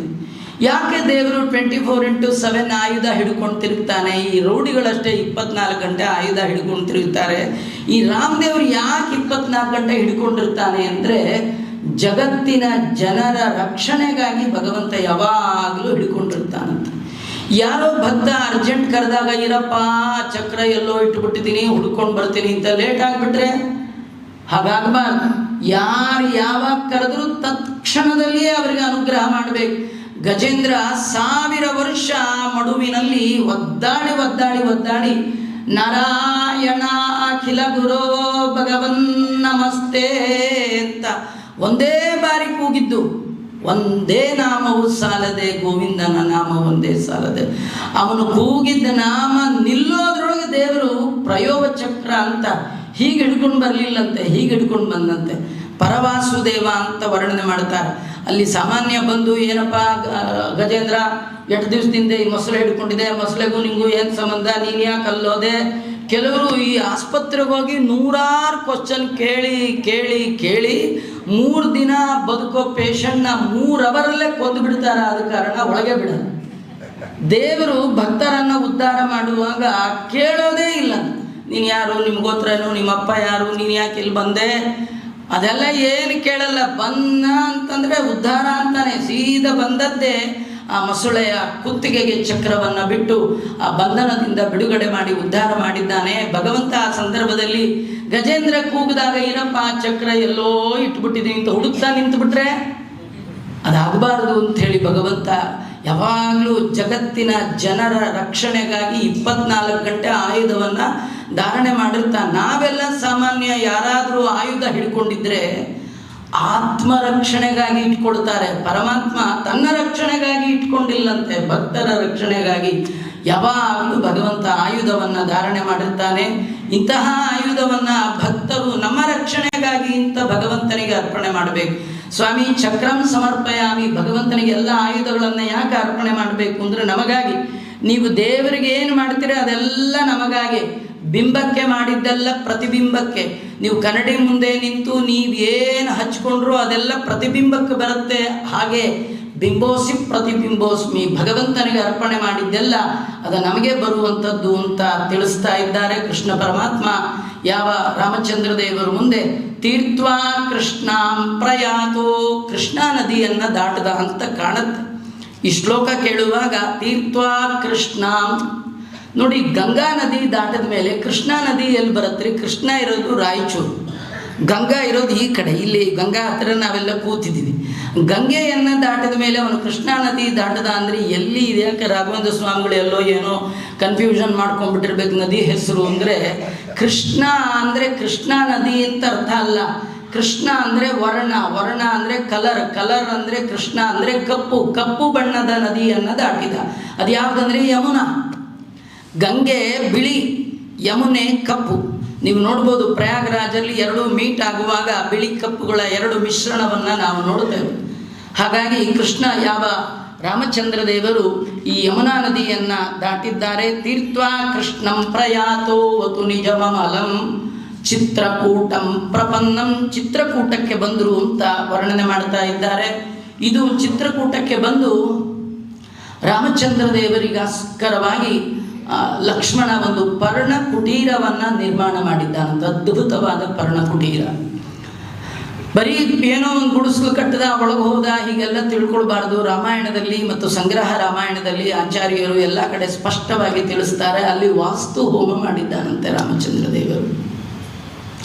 ವಾಸ್ತು ಹೋಮ ಮಾಡಿ ದೇವ ಪಿತೃ ಕಾರ್ಯವನ್ನು ಮಾಡಿಬಿಟ್ಟು ತಾನು ಆ ಗೃಹವನ್ನು ಪ್ರವೇಶ ಮಾಡಿ ಅಲ್ಲಿ ಸುಖವಾಗಿ ವಾಸ ಮಾಡ್ತಾ ಇದ್ದಾನೆ ಅನ್ನುವ ಕಥೆಯನ್ನು ಹೇಳ್ತಾ ಇಲ್ಲಿ ನಾಡಿನ ಕಡೆಗೆ ನಡೆದಂತಹ ಘಟನೆಗಳನ್ನು ಮತ್ತೆ ರಾಮಾಯಣದಲ್ಲಿ ವಾಲ್ಮೀಕಿಗಳು ಹೇಳಿದ್ದನ್ನು ಮಂತ್ರಾಲಯ ಪ್ರಭುಗಳು ಸಂಗ್ರಹವಾಗಿ ಹೇಳ್ತಾ, ಯಾವಾಗ ರಾಮದೇವರು ಹೋಗಿದ್ದಾರೆ, ಇದು 3ನೇ ದಿನ, ಚಿತ್ರಕೂಟಕ್ಕೆ 3ನೇ ದಿನ ಬಂದಿದ್ದಾರಂತೆ. ರಾಮದೇವರು ಪ್ರಯಾಣ ಮಾಡಿ 6ನೇ ದಿನ ರಾಮನ ಗುಣಗಾನ ಮಾಡ್ತಾ ಮಾಡ್ತಾ ಮಾಡ್ತಾ ಮಾಡ್ತಾ ದುಸ್ವಪ್ನಗಳನ್ನು ಕಂಡಂತಹ ದಶರಥ ಮಹಾರಾಜ ಕೊನೆ ಉಸಿರನ್ನು ಎಳಿತಾ ಇದ್ದಾನೆ, ಪ್ರಾಣತ್ಯಾಗ ಮಾಡಿದ್ದಾನೆ, ಸ್ವರ್ಗಾರೋಹಣ ಮಾಡ್ತಾ ಇದ್ದಾನೆ ದಶರಥ ಮಹಾರಾಜ. ಆ ಸಂದರ್ಭದಲ್ಲಿ ಒಂದು ಘಟನೆ, ಹಿಂದಿನ ಘಟನೆಯನ್ನು ವರ್ಣನೆ ಮಾಡ್ತಾರೆ. ರಾಮದೇವರು ಕಾಡಿಗೆ ಹೋಗೋ ಸಂದರ್ಭದಲ್ಲಿ ಈ ದಶರಥ ಓಡೋಡಿ ಇನ್ನೊಮ್ಮೆ ನೋಡ್ತೀನಿ ಅಂತ ಬರುವಾಗ ಅವನಿಗೆ ಏನೂ ಕಾಣ್ತಿಲ್ಲ. ಮನೆಯಲ್ಲಿ ಹೊಸಲು ಗಿಸಲು ಏನು ಹೊಸಲನ್ನ ಎಡವಿ ಸ್ವಲ್ಪ ಬಿದ್ದಂತೆ. ಸ್ವಲ್ಪ ಮುಗ್ಗರಿಸಿದಾಗ ಹಿಂದೆ ಬರ್ತಾ ಇದ್ದಂಥ ಕೌಸಲ್ಯ ಬಂದು ಅವನ ಕೈ ಹಿಡಿದಿದ್ದಾಳಂತೆ, ಬಲಗೈಯನ್ನು ಹಿಡ್ಕೊಂಡ್ಲಂತೆ. ಇನ್ನೊಂದು ಕೈಯನ್ನು ಹಿಡ್ಕೊಳ್ಳಿಕ್ಕೆ ಧಾವಿಸಿ ಕೈಕೇಯಿ ಬಂದು ಕೈ ಹಿಡ್ಕೊಂಡ್ರೆ, ಸರ್ಪ ಹೇಗೆ ತುಳಿದಾಗ ಮನುಷ್ಯ ಝಾಡಿಸಬೇಕು, ಭಯದಿಂದ ಹಿಮ್ಮೆಟ್ಟಬೇಕು, ಹಾಗೆ ಕೈಕೇಯಿಯ ಕೈಯನ್ನು ಝಾಡಿಸಿ ದಶರಥ ಹೇಳ್ತಾ ಇದ್ದ, ನೀನು ಪಾಪಿ, ನನ್ನನ್ನು ಮುಟ್ಟಬೇಡ, ನೀನಲ್ಲ, ನೀನು ಕಪಟದಿಂದ ನನ್ನ ಕಡೆಯಿಂದ ವಶ ಮಾಡಿಕೊಂಡ ರಾಜ್ಯದಲ್ಲಿ ಏನಾದರೂ ನಿನ್ನ ಮಗ ರಾಜ ಆದರೆ ನಾನು ಸತ್ತ ಮೇಲೆ ಅವನು ನನಗೆ ಅಗ್ನಿಸ್ಪರ್ಶ ಮಾಡೋದು ಬೇಡ, ಪಿಂಡ ಪ್ರದಾನ ಮಾಡೋದು ಬೇಡ, ನನಗೆ ಅವನು ಕೊಟ್ಟ ತರ್ಪಣಾದಿಗಳು ನನಗೆ ಸೇರೋಲ್ಲ. ಇಷ್ಟು ಸಿಟ್ಟು ಕೈಕೇಯಿ ಮೇಲೆ, ಕೈಕೇಯಿ ಸಂತಾನದ ಮೇಲೆ. ಕಾರಣ ರಾಮನಲ್ಲಿರುವ ಅಪಾರವಾದ ಭಕ್ತಿ. ಆ ಭಕ್ತಿಯ ಸೆಳೆತಕ್ಕೆ ಗುರಿಯಾದಂತಹ ರಾಜ ತಾನು ತನ್ನ ಪ್ರಾಣವನ್ನೇ ರಾಮನ ವಿರಹಾಗ್ನಿಯಲ್ಲಿ ತ್ಯಾಗ ಮಾಡಿಬಿಟ್ಟಿದ್ದಾನೆ. ಆ ಸಂದರ್ಭದಲ್ಲಿ ಎಲ್ಲ ಹೋ ಅಂತ ಅಳುವಂಥದ್ದೆಲ್ಲ ನಡೀತಾ ಇದೆ. ಆಗ ಎಲ್ಲ ಋಷಿಗಳು ಮುನಿಗಳು ಸೇರಿ ಆಗ ಯೋಚನೆ ಮಾಡಿದ್ದಾರೆ, ಮುಂದೇನು ಮಾಡಬೇಕು ಅಂತ ಹೇಳಿ ಆ ದಶರಥನ ಕಿಂಡಮ ಋಷಿಗಳ ಶಾಪಕ್ಕೆ ನಿಮಿತ್ತವಾಗಿ 4 ಜನ ಮಕ್ಕಳಿದ್ರೂ ಕೂಡ ದಶರಥನಿಗೆ ಸಾಯೋ ಕಾಲಕ್ಕೆ ಒಬ್ಬರಿಲ್ಲ. 4 ಇದ್ದವರೇ ಒಬ್ಬರಿಲ್ಲ ಅಂದಮೇಲೆ ಇರೋದೇ ಒಂದು, ಅದು ಊರಲ್ಲಿಲ್ಲ. ಇಂದಿರಾರಮಣ ಗೋವಿಂದ ಗೋವಿಂದ. ನಮ್ಮ ಮಕ್ಕಳೆಲ್ಲ ಸ್ಟ್ರೀಟ್ ಲೈಟ್ ಆಗ್ತಾ ಇದ್ದಾರೆ ವಿನ ಹೋಮ್ ಲೈಟ್ ಯಾರು ಆಗ್ತಾನೇ ಇಲ್ಲ ರೀ. ಇಡೀ ದೇಶಕ್ಕೆ ಉದ್ಧಾರ ಮಾಡಕ್ಕೆ ಹೋಗ್ತಾ ಇದ್ದೀರಿ, ಕಣ್ಣೀರು ಹಾಕುವ ಅಪ್ಪ ಅಮ್ಮನ ಕಡೆ ನೋಡೋರು ಮಾತ್ರ ಗತಿ ಇಲ್ಲ. ಕಂತೆ ತಂದು ಏನು ಪ್ರಯೋಜನ? ಹೆತ್ತ ಅಪ್ಪ ಅಮ್ಮನಿಗೆ ಯಾರು ಉಪಕಾರವನ್ನು ಮಾಡೋಲ್ಲ. ಯಾವ ಸಲುವಾಗಿ ತಂದೆ ತಾಯಿಗಳನ್ನು ಮಕ್ಕಳನ್ನು ಪಡಿತಾರೋ ಅದ ಉದ್ದೇಶ ಈಡೇರಲಿಲ್ಲ ಅಂದಮೇಲೆ ಅಂಥ ಮಕ್ಕಳು ಎಷ್ಟಿದ್ರೆ ಏನೇನಿದ್ರೆ.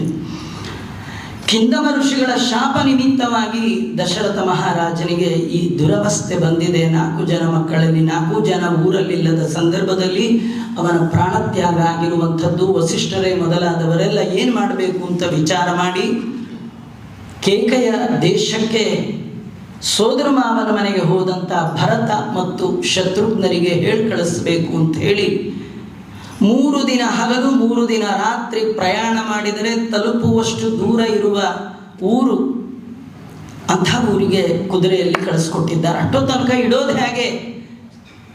ಎಣ್ಣೆಯ ಕೊಪ್ಪರಿಗೆಯಲ್ಲಿ ದಶರಥನ ಆ ಒಂದು ದೇಹವನ್ನು ಇಟ್ಟು ರಕ್ಷಣೆ ಮಾಡಿದ್ದಾರೆ. ಇಲ್ಲೊಂದು ಪ್ರಧಾನ ಘಟ್ಟ. ಆಗ ನೇತೃತ್ವ ವಹಿಸಿಕೊಂಡವರು, ಈ ಎಲ್ಲ ಕಾರ್ಯಕ್ರಮದ ನೇತೃತ್ವ ವಹಿಸಿಕೊಂಡವರು ಸರ್ವಾಭಾವೇ ಪುರೋಹಿತರು ಹೆಡ್ ಆಗಿಬಿಡ್ತಾರೆ. ವಸಿಷ್ಠರು ಅವರು ಈ ಕಾರ್ಯಕ್ರಮದೆಲ್ಲ ರೂವಾರಿಗಳು. ನಮಗೆ ಆಶ್ಚರ್ಯ ಅಂದರೆ ವಸಿಷ್ಠರು ಭರತನಿಗೆ ಶತ್ರುಘ್ನನಿಗೆ ಹೇಳಿ ಕಳಿಸಿದರೆ ವಿನಃ ರಾಮನಿಗೆ ಹೇಳಿ ಕಳಿಸ್ಲೇ ಇಲ್ಲ. ದೊಡ್ಡ ಮಗ ರಾಮ, ಅಪ್ಪ ಅಮ್ಮ ಸತ್ತಾಗ ದೊಡ್ಡ ಮಗನಿಗಿರುವ ಅಧಿಕಾರ ಮತ್ತಾರಿಗೂ ಬರೋಲ್ಲ.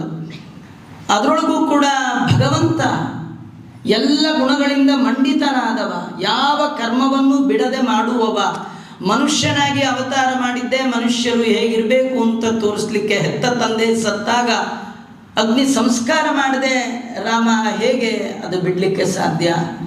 ವಸಿಷ್ಠರು ಹೇಳಿ ಕಳಿಸ್ಬೇಕಿತ್ತು, ವಸಿಷ್ಠರು ಹೇಳಲೇ ಇಲ್ಲ. ಭರತನಿಗೆ ಹೇಳಿ ಕಳಿಸಿದ್ರು. ಯಾಕಂದರೆ ಇದರ ಹಿನ್ನೆಲೆಯಲ್ಲಿ ತುಂಬ ಕಥೆ ಇದೆ. ಒಂದು ದೇವ ರಹಸ್ಯ, ಎರಡನೇದು ಕ್ಷತ್ರಿಯರಿಗೆ ಮಾತು ಬಹಳ ಮುಖ್ಯ.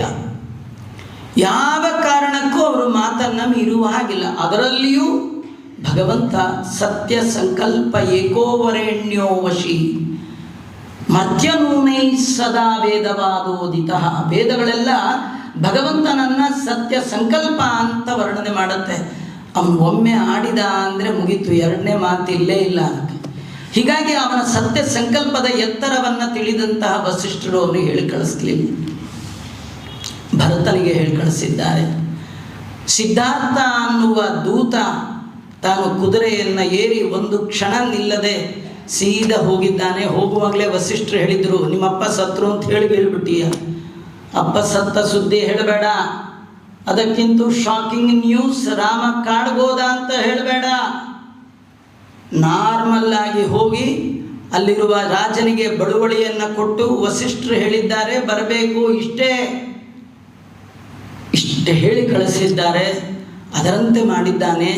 ಆ ಸಂದರ್ಭದಲ್ಲಿ ನಮಗೊಂದು ಆಶ್ಚರ್ಯ ಅಂದರೆ, ಅವನಿಗೆ ನೂರಾರು ಶಂಕೆಗಳು ಬರುತ್ತೆ. ಅಲ್ಲ, ವಸಿಷ್ಠರು ನನ್ಯಾಕೆ ಬಾ ಅಂತ ಕರೆದಿದ್ದಾರೆ? ವಸಿಷ್ಠರು ನಾನು ಕರೀಲಿಕ್ಕೇನು ಕಾರಣ? ವಸಿಷ್ಠರಿಗೆ ಏನು ಕೆಲಸ ಆಗಬೇಕಿದ್ರು ನಮ್ಮಣ್ಣ ಅಲ್ಲೇ ಇದ್ನಲ್ಲ, ನಮ್ಮಣ್ಣನ ಕೈಲಿ ಆಗದೇ ಇರುವಂತಹ ಕೆಲಸ ನನ್ನ ಕೈಲಿ ಏನಾಗುತ್ತೆ? ರಾಮನಿಗೆ ಹೇಳಿದೆ, ನನಗೆ ಹೇಳಿ ಕಳಿಸಿದ್ದಾರೆ ಅಂದರೆ ಇದರೊಳಗೆ ಏನೋ ಒಂದು ಇರುವಂಥದ್ದು ಅಂತ ಬಹಳ ಬಹಳ ಅವನಿಗೆ ಆಶ್ಚರ್ಯ ಆಗ್ತಾ ಇದೆ. ಆದರೂ ಕೂಡ ಗುರುಗಳಾದ ಹಿರಿಯರಾದ ವಸಿಷ್ಠರು ಹೇಳಿದ್ದಾರೆ ಅಂತ ತಬಕದಿಂದ ತನ್ನ ಊರಿನ ಕಡೆಗೆ ಅವನು ಪ್ರಯಾಣವನ್ನು ಮಾಡುವಂತಹ ಎಲ್ಲ ಸಿದ್ಧತೆಯನ್ನು ಮಾಡಿಕೊಂಡು ಹೊರಡ್ತಾ ಇದ್ದಾನೆ. ಮನೆಗೆ ಬಂದು ನೋಡ್ತಾ ಇದ್ದಾನೆ. ಒಬ್ಬ ಕವಿ ಪ್ರತಿಮಾ ಅಂತ ಒಂದು ನಾಟಕ, ಅದರೊಳಗೆ ಅವನು ಈ ರಾಮಾಯಣದಲ್ಲಿ ಇಲ್ಲದ ಕಥೆ. ಅವನು ಊರಿಗೆ ಬಂದಾಗ ಒಂದು ದೊಡ್ಡ ಆಡಿಟೋರಿಯಂ ಇತ್ತು. ಒಳಗೆ ಹೋದ, ಸೂರ್ಯವಂಶದ ಎಲ್ಲ ರಾಜರ ಪ್ರತಿಮೆಗಳನ್ನು ಇಟ್ಟಿದ್ರಂತೆ. ಆ ಪ್ರತಿಮೆಗಳ ಸಾಲಲ್ಲಿ ದಶರಥಂದು ಇಟ್ಟಿದ್ರಂತೆ. ಆಗ ಅವನು ಸ್ವಲ್ಪ ಡೌಟ್ ಬಂತಂತೆ. ಅಲ್ಲ, ಬದುಕಿರೋರು ಪ್ರತಿಮೆ ಇಡೋಲ್ಲ, ಇಟ್ಟಿದ್ದಾರೆ ಅಂದ್ರೇನೋ ಇಂದಿರಾ ರಮಣ ಗೋವಿಂದ ಆಗಿರಬೇಕು ಅಂತ ಊರಿಗೆ ಬಂದು ನೋಡ್ತಾ ಇದ್ದಾನೆ. ಎಲ್ಲ ಗಿಡಗಳು ಒಣಗಿ ಹೋಗಿದೆಯಂತೆ. ಎಲ್ಲಿಯೂ ಕೂಡ ಹಬ್ಬದ ವಾತಾವರಣ ಇಲ್ಲ. ಎಲ್ಲಿಯೂ ಮಠ ಮಂದಿರಗಳಲ್ಲಿ ಪೂಜಾ ಏನೂ ಕಾಣ್ತಾ ಇಲ್ಲ. ಪೂರ ಬಾಡಿ ಹೋದಂತಹ ಒಂದು ಚರ್ಯೆ ಕಾಣ್ತಾ ಇದೆ. ಇದನ್ನು ನೋಡೇ ಗಾಬರಿಯಿಂದ ಒಳಗೆ ಬಂದು ಪ್ರವೇಶ ಮಾಡಿದ ತಕ್ಷಣ ತಾಯಿಯ ಮನೆಯನ್ನು ಪ್ರವೇಶ ಮಾಡಿದ್ದಾನೆ. ಮೊದಲು ತಂದೆಗೆ ನಮಸ್ಕಾರ ಮಾಡಬೇಕು. ಎಲ್ಲಿ ನನ್ನ ತಂದೆ ಅಂತ ಹುಡುಕಿಕೊಂಡ ಸಂದರ್ಭದಲ್ಲಿ ತಾಯಿ ಇಷ್ಟು ನಿರಾತಂಕವಾಗಿ ಹೇಳ್ತಾ ಇದ್ದಾಳೆ, ನಿಮ್ಮಪ್ಪ ಎಲ್ಲಿಂದ ಬಂದನೋ ಅಲ್ಲಿ ಹೋದ ಅಂದರು. ಅಂದರೆ ನಿಮ್ಮಪ್ಪ ಬಂದಿದ್ದು ಗೊತ್ತಿಲ್ಲ, ಹೋಗಿದ್ದು ಗೊತ್ತಿಲ್ಲ, ಹೋಗಾಯಿತು. ನಿಮ್ಮಪ್ಪ ಎಲ್ಲಿಂದ ಬಂದಿದ್ನೋ ಅವನು ಅಲ್ಲಿಗೆ ಹೋದ ಅಂದಾಗ ಇನ್ನೂ ಆಶ್ಚರ್ಯ ಆಗ್ತಾ ಇದೆ. ಹಾಗೆಲ್ಲ ನೋಡುವಾಗ ತಂದೆಯ ಸತ್ತ ಸುದ್ದಿ ಅವನಿಗೆ ಕೇಳಿರ್ತಕ್ಕಂಥದ್ದು. ಇದಕ್ಕೆ ಕಾರಣ ಏನು ಅಂತ ಹುಡುಕುವಾಗ ಶತ್ರುಘ್ನನಿಗೆ ಗೊತ್ತಾಯಿತು, ಮಂಥರೆಯ ಕೈವಾಡ ಅಂತ. ಅವಳನ್ನು ದರ ಎಳ್ಕೊಂಡು ಬಂದಿದ್ದಾನೆ. ಭರತನ ಮುಂದೆ ನಿಲ್ಲಿಸಿ ಎಲ್ಲ ನಡೆದ ವೃತ್ತಾಂತವನ್ನು ಹೇಳಿ ರಾಮನಿಗೆ ಪಟ್ಟಾಭಿಷೇಕವನ್ನು ತಪ್ಪಿಸಿದ ಇವಳ ತಲೆಯನ್ನು ಈಗಲೇ ಕತ್ತರಿಸಿಬಿಡ್ತೀನಿ ಅಂತ ಶತ್ರುಘ್ನ ಕತ್ತಿಯನ್ನು ಎತ್ತಿದಾಗ ಭರತ ತಡೆದು ನಿಲ್ಲಿಸ್ತಾ ಇದ್ದಾನೆ. ಸ್ತ್ರೀ ಹತ್ಯೆ ಮಾಡಿದವರನ್ನು ರಾಮ ಸೇರಿಸ್ಕೊಳ್ಳಲ್ಲ. ಅವನ ಪಾರ್ಟಿಗೆ ಸೇರಿಸ್ಕೊಳ್ಬೇಕಂತಾದರೆ ನಿಷ್ಕಳಂಕರಾಗಿರಬೇಕು, ಯಾವುದೇ ಪಾಪ ಇರಬಾರ್ದು. ಪಾಪಿಗಳಿಗೆ ಪರಮಾತ್ಮನ ಪಕ್ಷದಲ್ಲಿ ಪ್ರವೇಶ ಇಲ್ಲ. ಸ್ತ್ರೀ ಹತ್ಯೆ ಮಹಾಪಾಪ. ಏನು ತಪ್ಪು ಮಾಡಿದ್ರು ಆ ಹೆಣ್ಣನ್ನು ಕೊಲ್ಲುವ ಹಾಗಿಲ್ಲ. ಬಿಟ್ಟುಬಿಡು, ಇವಳನ್ನು ಕೊಲ್ಲೋದೇನು ನಮ್ಮ ದೊಡ್ಡ ಕಾರ್ಯಕ್ರಮನ, ಅದರಿಂದ ಬೇಡ, ಬಿಟ್ಟುಬಿಡು ಅಂತ ಹೇಳ್ತಾ ಈ ಸಂದರ್ಭದಲ್ಲಿ ವಾಲ್ಮೀಕಿಗಳು ಚಿತ್ರಣ ಮಾಡುವ ಒಂದು ಅದ್ಭುತವಾದ ಕಥೆ. ಈ ರಾಮಾಯಣ ಮುಗಿಲಾರದ ಕಥೆ ರೀ, ಇದನ್ನು ತಿಳ್ಕೊಂಬಿಡಿ. ನಾನು ಮುಗಿಸಿ ಹೋಗ್ತೀನಿ ಅಂತ ತಿಳ್ಕೊಳ್ಬೇಡಿ. ಮುಗಿಲಾರದ ಕಥೆ ಇದು. ಅದರಲ್ಲಿ ತಾನು ತನ್ನ ತಾಯಿಗೆ ಒಂದು ಅದ್ಭುತವಾದ ಕಥೆ ಹೇಳ್ತಾನೆ. ಅಮ್ಮ, ನಿನಗೆ ರಾಮನ್ ಕಾಡಿಗೆ ಹೋಗ್ಬೋದು, ಅವನನ್ನು ಕಳಿಸ್ಬೋದು ಅನ್ನೋ ಐಡಿಯಾ ನಿನಗೆ ಹೇಗೆ ಬಂತು? ಯಾರೋ ಅವರಿಗೂ ಉಪದೇಶ ಮಾಡಿರ್ಬೋದು, ಆದರೆ ನೀನು ಸ್ವಾಭಾವಿಕವಾಗಿ ಒಳ್ಳೆಯವಳು. ನಿನ್ನ ಬಗ್ಗೆ ನನಗೆ ಚೆನ್ನಾಗಿ ಪರಿಚಯ ಇದೆ. ನಿನಗೆ ಯಾಕೆ ಬುದ್ಧಿ ಬಂತು? ನಿನ್ನ ಮಗನಾದ ನನ್ನನ್ನು ಯಾರಾದರೂ ಕಾಡಿಗೆ ಕಳಿಸಿದ್ರೆ ನಿನಗೆ ನೋವಾಗತ್ತೆ, ಹಾಗೆ ರಾಮನ ಹಡದ ತಾಯಿಗೂ ನೋವಾಗತ್ತೆ ಅನ್ನುವ ಭಾವ ನಿನಗೆ ಬರಲಿಲ್ವಾ? ನಿಮ್ಮೊಂದು ಕಥೆ ಹೇಳ್ತೇನೆ ಕೇಳು ಅಂತ ಭರತ ತನ್ನ ತಾಯಿಯನ್ನು ಕುರಿತ ಹೇಳಿದ ಒಂದು ಕತೆ. ಅದು ಒಮ್ಮೆ ಕಾಮಧೇನು ಎತ್ತರದ ಲೋಕದಲ್ಲಿ ಕೂತಿತ್ತು. ಅದು ಯಾಕೋ ಭೂಲೋಕದ ಕಡೆ ನೋಡಿ ಅದರ ಕಣ್ಣಲ್ಲಿ ಧಾರಾಕಾರವಾಗಿ ನೀರು ಬಂತಂತೆ. ಆ ನೀರು ಇಂದ್ರದೇವರ ಮೇಲೆ ತೊಟ್ಟಿಕ್ತಂತೆ. ಎಲ್ಲಿಂದ ಬಿತ್ತಪ್ಪ ಈ ನೀರು ಅಂತ ಮೇಲೆ ನೋಡಿದಾಗ ಕಾಮಧೇನು, ಅದರ ಕಣ್ಣಲ್ಲಿ ಧಾರಾಕಾರವಾದ ನೀರು. ಇಂದ್ರದೇವರಿಗೆ ಅಯ್ಯೋ ಅನ್ನಿಸ್ತು. ಆ ಕಾಮಧೇನುವಿನ ಹತ್ರ ಹೋಗಿ ಕೇಳಿದ್ರು, ಅಲ್ಲ ನೀ ಯಾಕಿಷ್ಟು ರೋಧನ ಮಾಡ್ತಾ ಇದೀಯಾ, ಯಾಕೆ ಅಳ್ತಾ ಇದೀಯಾ? ಅಂದ ಕಾಮಧೇನು ಏನು ಮಾತಾಡಲಿಲ್ಲ. ಇಂದ್ರ, ನೀನು ಭೂಲೋಕದ ಕಡೆ ಸ್ವಲ್ಪ ನೋಡು ಅಂತ ಕಾಮಧೇನು ಹೇಳ್ತು. ಅಲ್ಲಿ ಯಾವುದೋ ಒಂದು ಪ್ರದೇಶ, ಅದು ಬಿಸಿಲು ಪ್ರದೇಶ. ಆ ಬಿಸಿಲು ಪ್ರದೇಶದಲ್ಲಿ ಒಬ್ಬ ರೈತ 2 ದನಗಳನ್ನು ಉಳುಮೆಗಾಗಿ ಅದನ್ನು ಕಟ್ಟಿ ಚೆನ್ನಾಗಿ ಉಳಿಸ್ತಾ ಇದ್ದಾನೆ, ಅದನ್ನು ಉತ್ತರ ಮಾಡ್ತಾ ಇದ್ದಾನೆ. ಆದರೆ ಅದಕ್ಕೆ ನೀರಿಲ್ಲ, ಹುಲ್ಲಿಲ್ಲ, ಬಡಕಲು ಅದಕ್ಕೆ ಒತ್ತಿ ಬಿತ್ತಿ ಸಾಕಾಗಿ ಅದು ಕಣ್ಣಲ್ಲಿ ನೀರು ಹಾಕ್ತಾ ಇತ್ತು. ಇದನ್ನು ನೋಡಿ ನನಗಯ್ಯೋ ಅನ್ನಿಸ್ತಾ ಇದೆ ಅಂತ ಕಾಮಧೇನುವಿನ ಸಂತತಿ ಒಳಗೆ ಯಾವುದೋ ಕಟ್ಟ ಕಡೆಯ ಸಂತತಿ ಈ ಒಂದು ದನ ಎತ್ತು.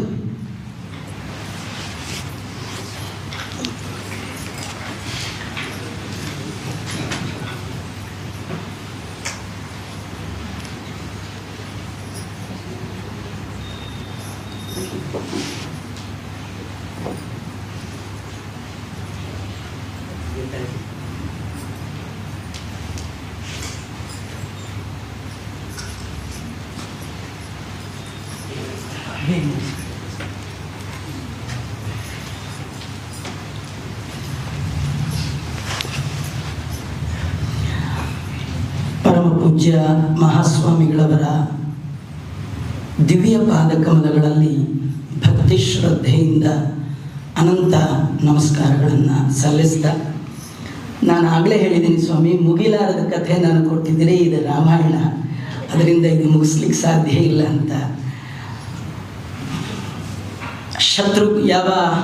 ಭರತ ತನ್ನ ತಾಯಿಗೆ ಹೇಳ್ತಾ ಇದ್ದಾನೆ ಈ ಕಥೆಯನ್ನು ವರ್ಣನೆ ಮಾಡ್ತಾ. ಮೇಲಿರುವ ಕಾಮಧೇನು ಕೆಳಗಿರುವಂತಹ ಒಂದು ಎತ್ತು ದುಃಖ ಪಡೋದನ್ನು ನೋಡಿ ಅಳ್ತಾ ಇತ್ತಂತೆ. ಆ ದನಕ್ಕಿರುವಂತಹ ಕಾಮಧೇನುವಿಗಿರುವಂತಹ ಒಂದು ಕಾರುಣ್ಯ ನಿನಗಿಲ್ಲದೆ ಹೋಯಿತೆ.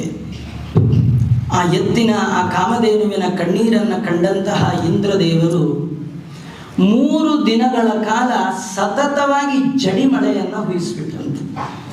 ಹುಯಿಸಿ ಮುಂದೆ ಅವನು ಕೆಲಸ ಮಾಡಬಾರ್ದು, ಆ ಎತ್ತುಗಳಿಗೆ ರೆಸ್ಟ್ ಕೊಡಬೇಕು, ಒಳ್ಳೆಯ ನೀರು ಸಿಗಬೇಕು. ಹಾಗೆ ಕಾರುಣ್ಯವನ್ನು ತೋರಿಸಿದ. ನಿನಗೆ ಕಾರುಣ್ಯ ಅನ್ನೋದೇ ಇಲ್ವೇ?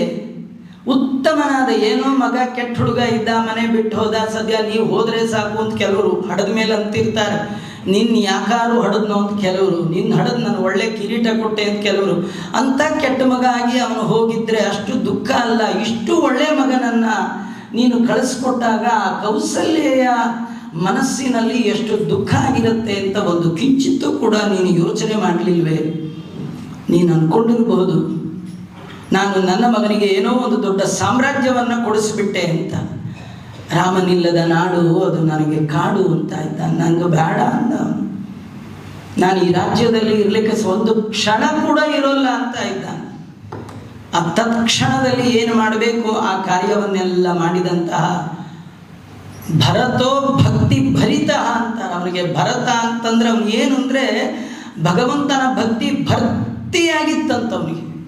ಇಷ್ಟು ಭಕ್ತಿ ಇತ್ತು ಅಂದರೆ ಎಲ್ಲಿಯೂ ಕೂಡ ಒಂಚೂರಾದರೂ ಭಗವಂತನಲ್ಲಿ ರಾಮನಲ್ಲಿ ದ್ವೇಷಾದಿಗಳು ಯಾವುದಿಲ್ಲ, ಕೇವಲ ಭಕ್ತಿ.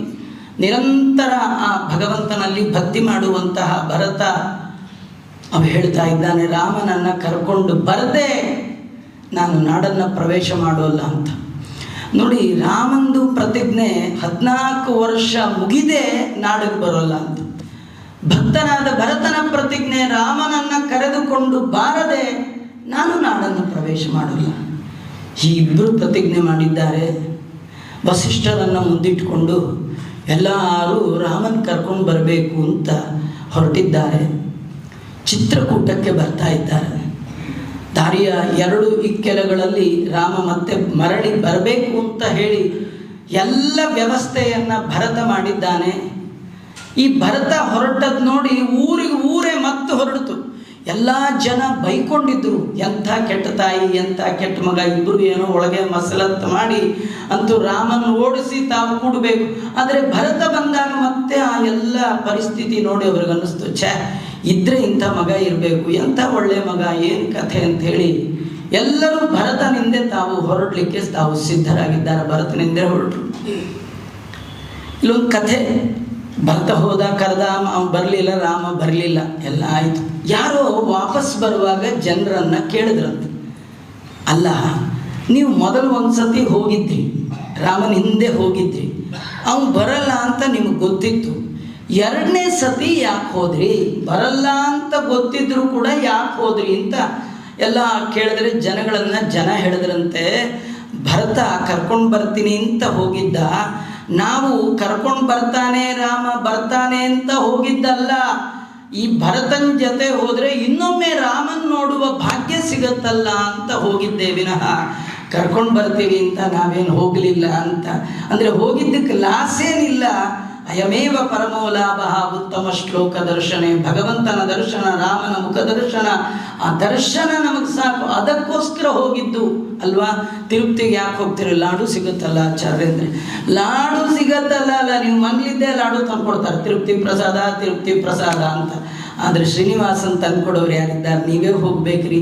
ಕೆಲವರು ತಿರುಪತಿಗೆ ಬರ್ತೀರಾ ಅಂದರೆ ನೋಡ್ತೀನಿ ಅಂತಾರೆ, ಇಲ್ಲಿಂದ ಏನು ನೋಡ್ತೀರಿ? ಅಲ್ಲಿ ಹೋಗಿ ನೋಡೋದೇ ಕಟ್ಟ, ಕೂತ್ ಕಡೆನೇ ನೋಡುವ ಯೋಗ್ಯತೆ ನಮಗೆ ನಿಮಗೆ ಎಲ್ಲಿಂದ ಬರ್ಬೇಕಾದ್ರೆ ಅಲ್ಲಿ ಹೋಗಿ ಅವನ ಅನುಗ್ರಹ ಇದ್ದರೆ ಅವನ ದರ್ಶನ ಮಾಡ್ಬೋದೇ ವಿನಃ ಇಂಥ ಅತ್ಯದ್ಭುತವಾದ ಭಗವಂತನ ದರ್ಶನಕ್ಕಾಗಿ ಬಂದದ್ದೇ ವಿನಃ ರಾಮ ಬರ್ತಾನೆ ಅಂತ ಬಂದದ್ದಲ್ಲ ಅಂತ. ದಶರಥ ಮಗನಾದಂತಹ ಈ ಭರತ ರಾಮನನ್ನು ಕರ್ಕೊಂಡು ಬರಬೇಕು ಅಂತ ಹೋಗಿದ್ದಾನೆ. ಆ ಸಂದರ್ಭದಲ್ಲಿ ರಾಮ ದೂರದಲ್ಲಿದ್ದಾನಂತೆ. ಪಪಾತ ಪಾದಯೋಸ್ತಸ್ಯ ಕೃಷ್ಣಸ್ಯೈವ ಶ್ವಪಲ್ಕಜಃ. ಎಷ್ಟೋ ದೂರದಲ್ಲಿರುವ ರಾಮನನ್ನು ಕಂಡಾಕ್ಷಣ ನಿಲ್ಲಲಿಕ್ಕಾಗದೆ ಭರತ ಬಿದ್ದುಬಿಟ್ನಂತೆ. ಪಪಾತ ಯಾಕೆ? ಭರತೋ ಭಕ್ತಿ ಬಲಿತಃ, ರಾಮನಲ್ಲಿ ಅಷ್ಟು ಭಕ್ತಿ ಇತ್ತಂತ. ನೋಡಿ ಉದಾಹರಣೆ ಹೇಳ್ತೇನೆ. ಈ 100 kg ಹೊತ್ಕೊಂಡಿರ್ತಾರಲ್ಲ, ಅಕ್ಕಿ ಗಿಕ್ಕಿ ಏನೋ ಕೂಲಿಯವರು ಹೊತ್ಕೊಂಡಿರ್ತಾರೆ, ಅದು ಎಲ್ಲಿ ಇಳಿಸ್ಬೇಕೋ ಅಲ್ಲಿ ಬಂದಾಗ ಮೆಲ್ಲಗೆ ಇಳಿಸಲ್ಲ, ದಬ್ಬಂತ ಎತ್ತಾಕ್ತಾರೆ. ಯಾಕೆಂದರೆ ಅದು ಭಾರ. ಯಾರಿಗೆ ಭಗವದ್ಭಕ್ತಿಯ ಭಾರ ಮೈ ಮನಸ್ಸು ಮಾತಿನಲ್ಲಿ ತುಂಬಿರುತ್ತೆ, ಅವರಿಗೆ ಭಗವಂತನ ಕಂಡಾಗ ಆ ಭಾರವನ್ನು ಹೊತ್ತು ನಿಲ್ಲಿಕ್ಕೆ ಆಗಲ್ಲ, ಅವರು ಬಿದ್ದು ಬಿಡ್ತಾರೆ. ಹಾಗೆ ಬಿದ್ದಿದ್ದಾನೆ. ದೂರದಿಂದಲೇ ರಾಮನನ್ನು ಕಂಡು ಧಾವಿಸಿ ಬರ್ತಾ ಇದ್ದಾನೆ, ರಾಮನ ಪಾದಗಳಲ್ಲಿ ತಲೆಯನ್ನಿಟ್ಟು. ಅವನಿಗೆ ಗಿಲ್ಟಿ. ಯಾಕೆಂದರೆ ಕೈಕೇಯಿಯ ಮಗ, ಎಲ್ಲಿ ರಾಮ ಅಮ್ಮನ ಥರ ಮಗ ಅಂತ ಅಂದ್ಕೊಂಡ್ಬಿಡ್ತಾನೋ ಏನೋ ಅಂತ ಅವನಿಗೆ ಬೇಸರ. ತನ್ನ ತಲೆಯನ್ನೇ ರಾಮನ ಪಾದದಲ್ಲಿಟ್ಟು ತನ್ನ ಸರ್ವಸ್ವವನ್ನು ರಾಮನಿಗೆ ಅರ್ಪಣೆ ಮಾಡ್ತಾ ಇದ್ದ. ಜಗನ್ನಾಥದಾಸರು ಹೇಳ್ತಾರೆ, ಸರ್ವ ಸಮರ್ಪಣೆ ಸದುಪಾಯ, ತನು ನಿನ್ನದು, ಜೀವನ ನಿನ್ನದು, ಅನುದಿನದಲ್ಲಿ ಬಾಹು ಸುಖ ದುಃಖ ಎಲ್ಲ ನಿನ್ನದಯ್ಯ, ನಂದೇನದೋ ಸ್ವಾಮಿ, ನಿಂದೇ ಇದೆಲ್ಲ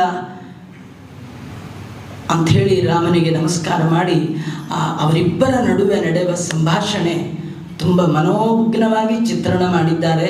ರಾಘವೇಂದ್ರ ಸ್ವಾಮಿಗಳು ಅದನ್ನೆಲ್ಲ ಸಂಗ್ರಹ ಮಾಡ್ತಾ ಹೋದ ತಕ್ಷಣ ಹೇಳ್ತಾ ಇದ್ದಾನೆ, ನೀನಿಲ್ಲ ಅಂದಮೇಲೆ ಜಗತ್ತಿನ ತಂದೆ ನೀನು, ನಿನ್ನನ್ನೇ ಕಳ್ಕೊಂಡ್ಮೇಲೆ ನಮ್ಮ ತಂದೆ ಅವರು ಹೋಗಿದ್ದಾರೆ ಅಂತಂದಾಗ ಆಗ ಕೆಲವು ಕಾಲ ವೈರಾಗ್ಯದ ಮಾತನ್ನು ರಾಮಚಂದ್ರ ದೇವರು ಭರತನಿಗೆ ಉಪದೇಶ ಮಾಡಿ ಹೇಳ್ತಾ ಇದ್ದ, ನೋಡಪ್ಪ ಅವರು ಹೋದರು ಇವರು ಹೋದರು ಅಂತ ನಮ್ಮ ಕರ್ತವ್ಯ ಕರ್ಮಗಳನ್ನು ಎಂದೂ ಲೋಪ ಮಾಡಬಾರ್ದು. ಬಂದವರೆಲ್ಲ ಹೋಗ್ಲಿಕ್ಕಾಗೇ ಬಂದಿರ್ತಾರೆ, ಆದ ಕಾರಣ ಬಂದವರು ಬಂದು ಕೆಲಸ ಮಾಡಿದ್ಮೇಲೆ ಏನು ಕೆಲಸ ಅಲ್ವಾ, ಅವ್ರು ಹೋಗೋರೆ, ಅದರಿಂದ ಅದರ ಬಗ್ಗೆ ನೀವು ಯೋಚನೆ ಮಾಡಬೇಡ, ಮುಂದೆ ತಂದೆ ಕೊಟ್ಟ ಜವಾಬ್ದಾರಿಯನ್ನು ಸರಿಯಾಗಿ ನಿರ್ವಹಿಸಬೇಕಾದ್ದು ನಿನ್ನ ಕರ್ತವ್ಯ, ಆದ್ದರಿಂದ ನೀ ಇದನ್ನು ನಿರ್ವಹಿಸು, ಇದನ್ನೆಲ್ಲ ಮಾಡಬೇಕು ಅಂತ ಹೇಳಿ ರಾಜ್ಯದಲ್ಲಿ ನೀನು ರಾಜನಾಗಬೇಕು, ಹೀಗೆಲ್ಲ ಅನೇಕ ರೀತಿಯಿಂದ ಹೇಳುವ ಸಂದರ್ಭ.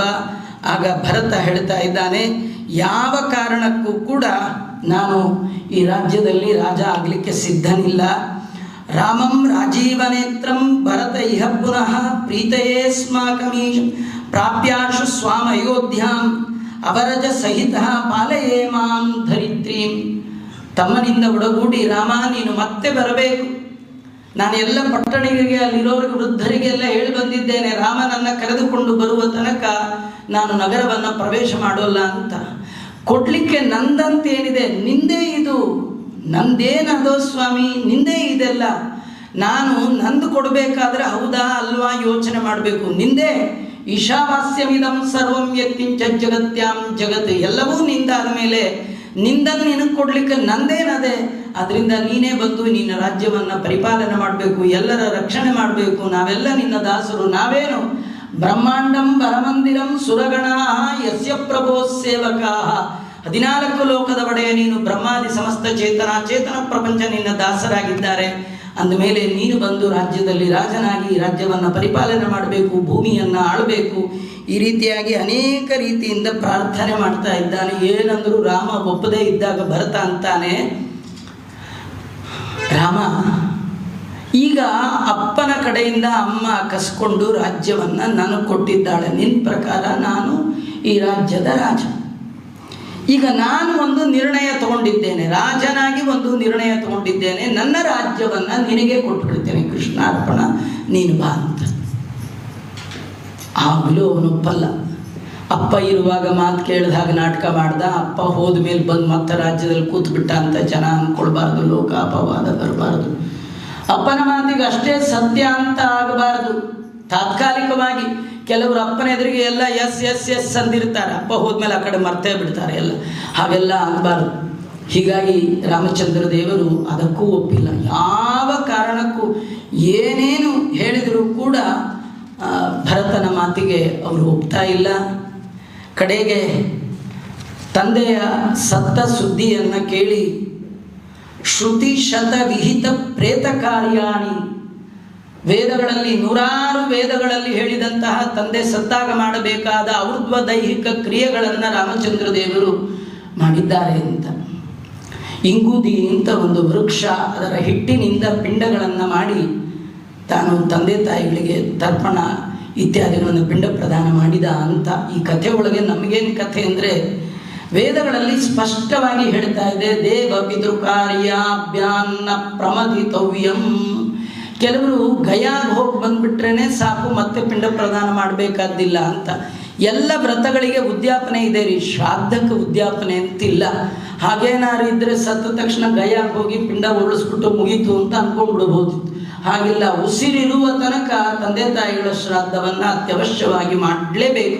ಅಯನಂಚ ಪುನಃ 6 ತಿಂಗಳು ಒಮ್ಮೆ ಹೋದರೆ ಗಯಾ ಒಳಗೂ ಮಾಡಬೇಕು ಅಂತ ಹೇಳುತ್ತೆ. ಭಾಗವತದ ಮಹಿಮೆಯನ್ನು ಹೇಳುವಂತಹ ಸಂದರ್ಭದಲ್ಲಿಯೂ ಕೂಡ ಗೋಕರ್ಣ ಮತ್ತು ಆ ಪ್ರೇತದ ಆ ಸಂವಾದದಲ್ಲಿ ದುಂದುಕಾರಿ ಎನ್ನುವ ಗೋಕರ್ಣನ ಅಣ್ಣ ಹೇಳ್ತಾನೆ, ಗಯಾಶ್ರಾದ್ದ ಶತೇನ ಚ, ನೀನು 100 ಬಾರಿ ಗಯಾಶ್ರಾದ್ದ ಮಾಡಿದರೂ ಕೂಡ ನನ್ನ ಪಾಪ ಹೋಗೋಲ್ಲ ಅಂತ.